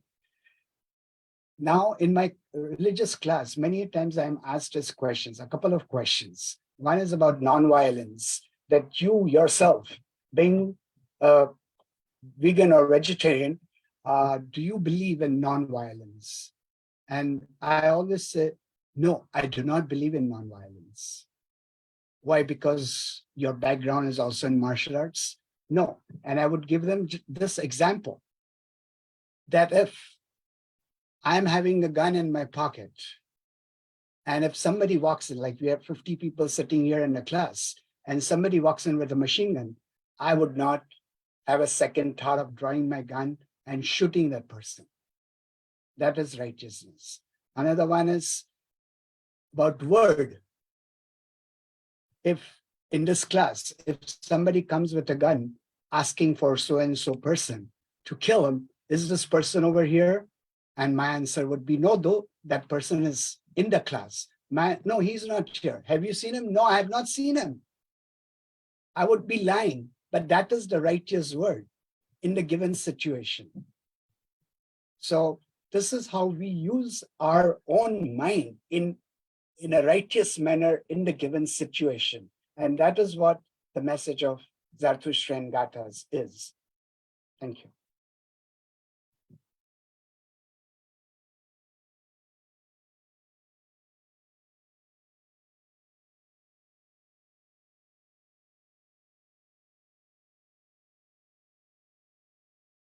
Karishma, you're muted. Thank you very much, Nerissa. Sorry, ma'am, you'll have to repeat that. The idea is to be just in this world, just and fair to everybody. If it is in the good of somebody, if it is for the good of somebody, and you tell a lie, you save that person's life, you save that person's face, and you save that person's dignity. There is no harm in telling that lie. Maybe you will be punished for that lie. You've got to take it bravely because you've made a sacrifice for the sake of other person. I suppose that's... And that's your weapon that you have used. Zarathustra Sahib does say in 48.4, Yasna 48.4, your outcome will be in the line of your fealty, your deep belief, and your good action. Yes, Firdosh, Maruk, Behram, you had raised your hand and put it down. Firdosh first.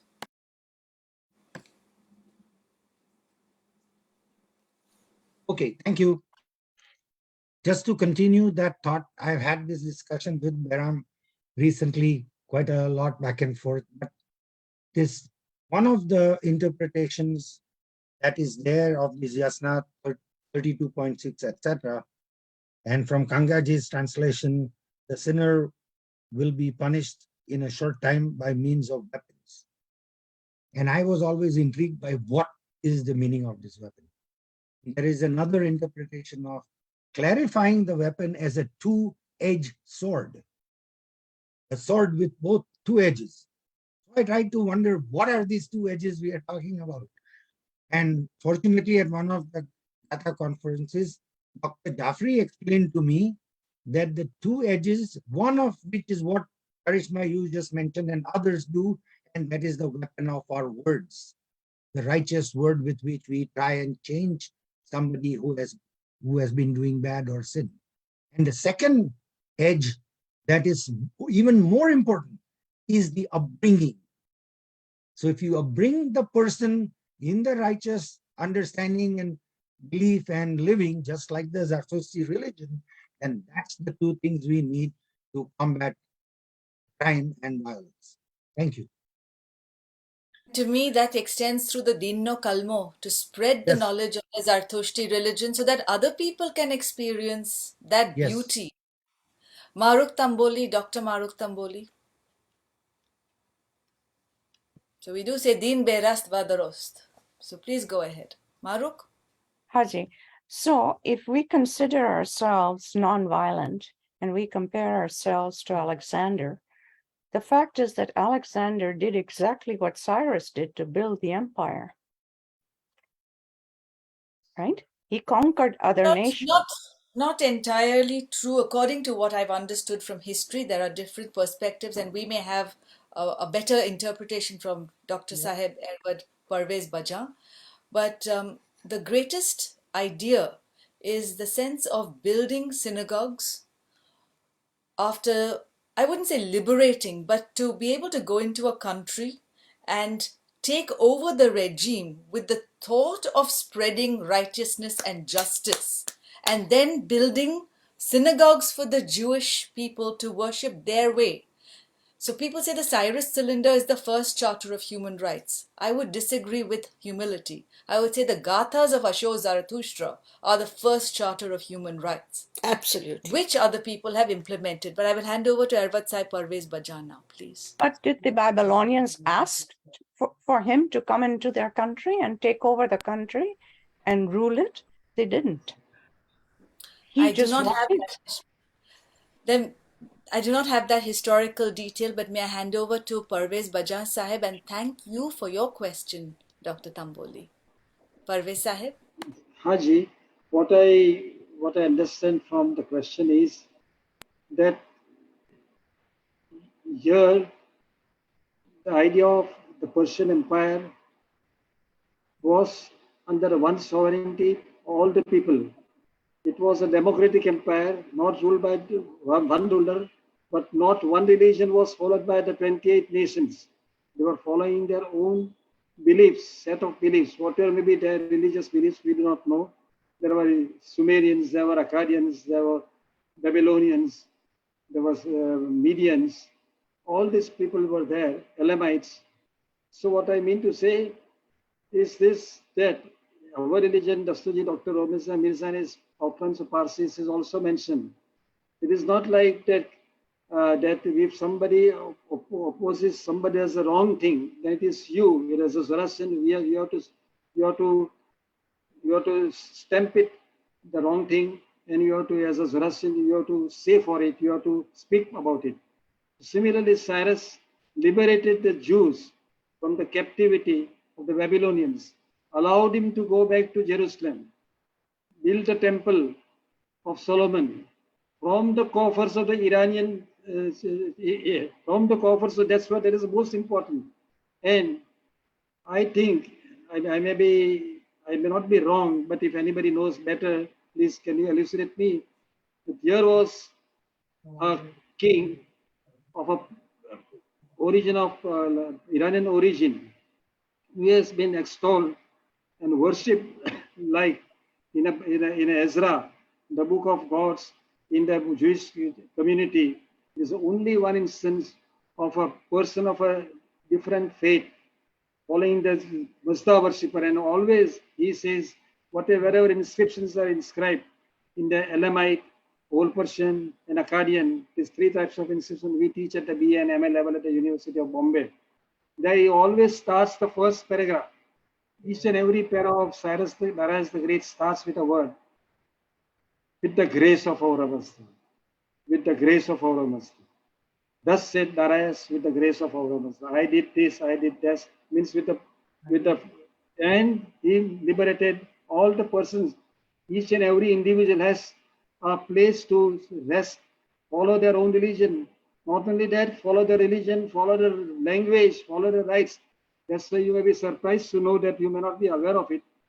But ultimately the king, Darius and Cyrus, they were the king of the Persian Empire.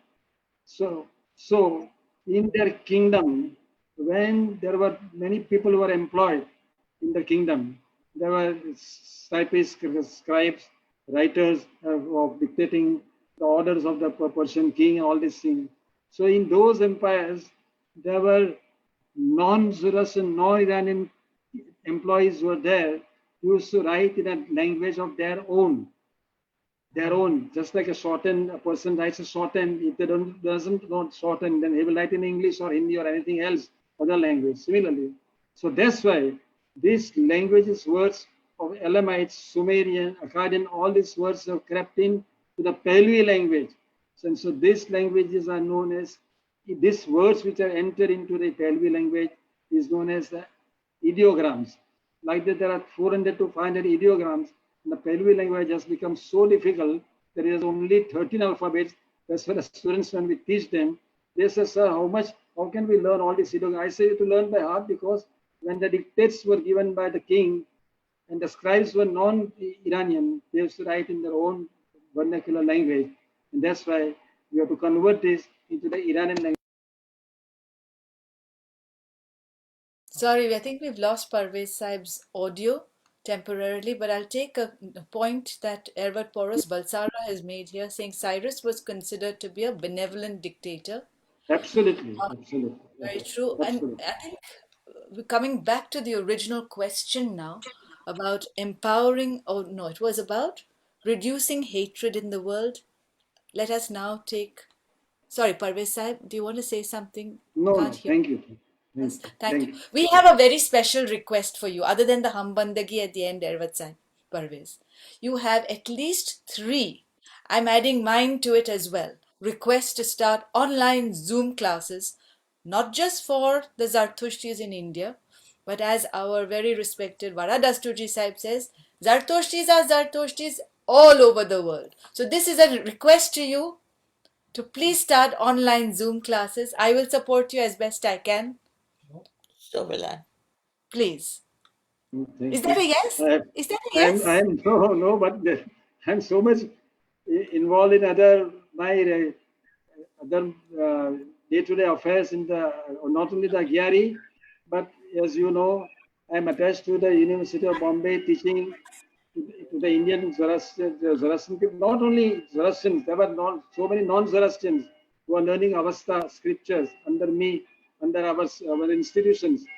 Like one of my students, she has already studied in 2009, and now she's the head of the department in the ancient Indian culture at the St. Xavier's College, Professor Anita. We respect So that. We it's respect that. Thank you. I'm fighting with the time. Thank you very much. We also have our most respected Ervat Sahib Ramya Karanjia, who's doing classes Yes. around the world. But this was a special request from Zarir Sahib and a couple of other people, Nina, I think, and others. Okay, we need to close the session so that Yazdi can have his rest of the day. However, we have 2 hands up, Firdosh and Manik, Firdosh Mehta sir and Manik Bujwala. Please unmute yourselves and continue. After that, we'll close with a Hambandagi from respected Sahib Parvez Bajan.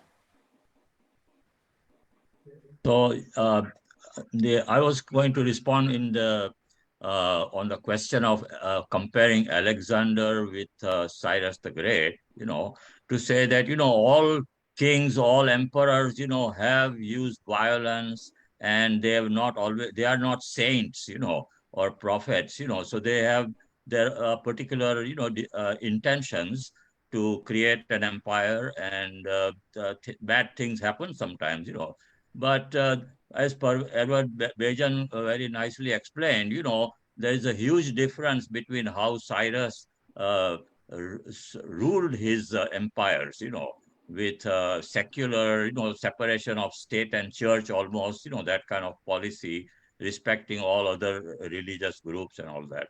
But one time at a seminar on Cyrus, there are sometimes attempts by some of people to denigrate Cyrus, belittle him. So one time someone on a seminar on Cyrus at the Persian Studies Department at University of California, Irvine, he said, how many people did Cyrus kill with good intentions? Okay. So then I, of course, responded by asking him, how many people did Muhammad kill with good intentions? Now Muhammad was a prophet, he was a religious leader and all that. But he also had, taken to war against the Meccans and killed people and all that kind of thing. Thank So you, that, Mr. Bujwala. Thank you very much. so that silence came. Thank you. Thank you very much. We have a young Mobed here, Yazad Sahib Unwalla, with a diverse background in teaching economics, law, I think, politics. So before we hand over to Parvez Sahib, I'll take a last statement from Firdosh Mehta since his hand is up. Then ask for a reflection from the leader of today and tomorrow, which is our respected Yazad Unwalla Sahib, if you don't mind. So first, Thank you. Firdosh. Thank you. I'm trying to respond as best as I can to the question put forth earlier, whether when Cyrus conquered or captured Babylon, did he do it as a matter of conquest, or did he do it as a matter of being called to do it?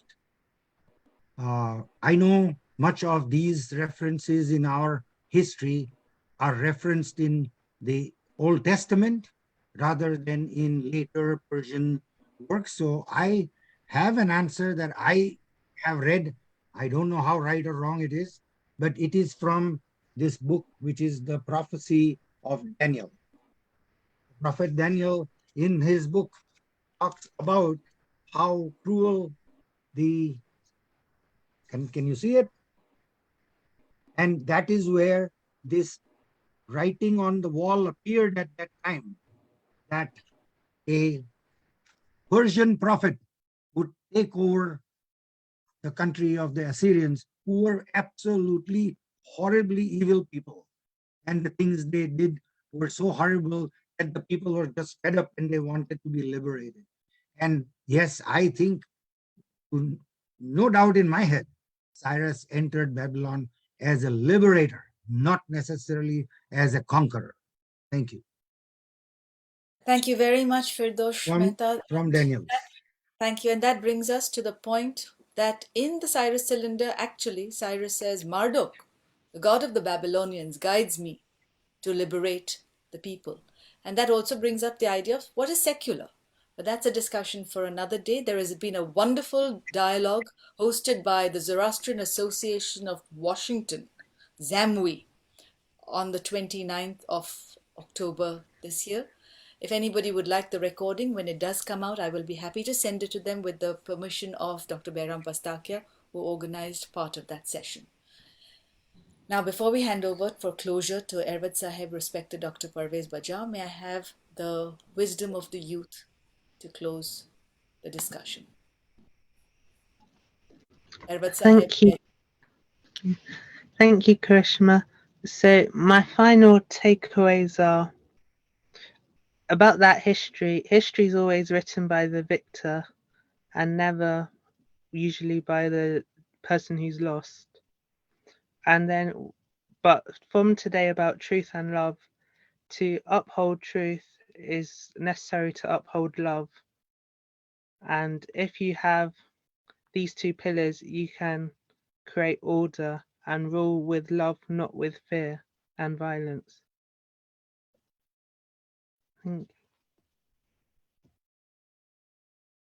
That was beautiful. Love is nothing but caring. When you say, I love you, it means I care for you. I realize that there is an attachment of a sort between you and me. I care for you. I like you to be happy.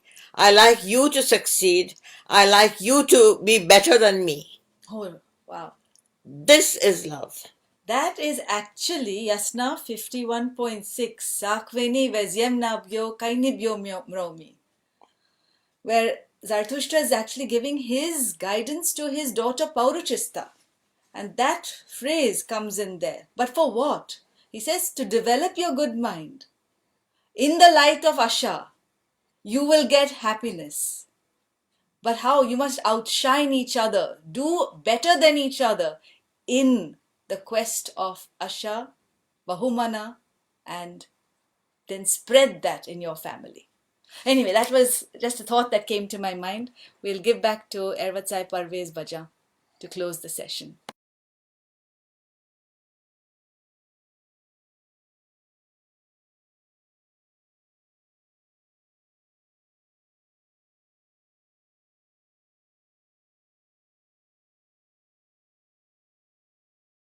Parvez Sahib, unmute karo. Parvez Sahib, unmute karo. Mute show them. Unmute karo.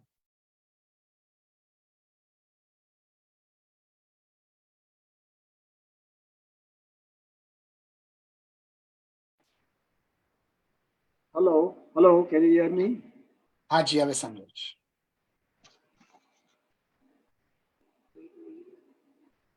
First of all, thanks everybody, including the organizers, for giving me an opportunity to interact with my community members and anybody and everybody around the world. There is a prayer which we recite early in the morning, at the time of daybreak. It is called the Hoshbam. It is about Asher. There in the last para of the Hoshbam, we pray, Asher Vahista, Asher Srahista, Nerissa Twa, Kairi Twa Jamyama, Hamem Twa Hakma. Very beautiful way of saying just before the daybreak, before the Havanga begins, and at the end of the Ushenga. And the translation of this very beautiful message goes like this, that what human being requires through the best righteousness,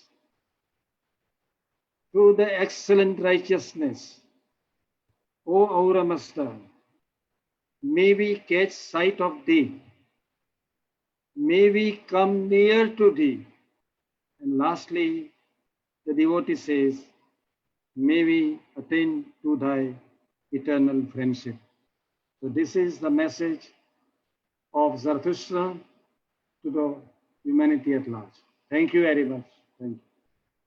हे अथाने कसें अपने बनिए जब स्वरूप में बनी तब हमना अपने त्रण स्वयंभू बनसु त्रण स्वयंभू बनीने अपने we shall disperse with thanks to everyone. Ashenvo Vaisnamasti Ustasti Ustamai Yatasai Vaistai Ashem Ashenvo Vaisnamasti Ustasti Ustamai Yatasai Vaistai Ashem Ashenvo Vaisnamasti Ustavasti Ustamai Yadasai Vaistai Ashem Yasdan Panabad Dirzi Oshatbad. Thank you very much, Ervatsai Parvez Bajan. Thank you to all our speakers, and thank you to Mr. Meher Amal Sadji for bringing all our speakers to us. Thank you to Yazdi Tantra for hosting us today and for putting the recordings on Zoroastrians.net, a treasure trove of knowledge. And thank you, Parvez Sahib, for telling us that we can see Dare Samatwa and Pairitwa Jamyama may become closer to you. And as Zarathustra Sahib has said in the Gathas, Asho Zarathustra is our friend, our Freya. And so we say, Hamem Twa Hakma, in our friendship that strengthens us. Yes, correct, correct. Thank you. Thank you. Thank you, Yazdi. Good night, everyone. Bye-bye. Good night. Good night.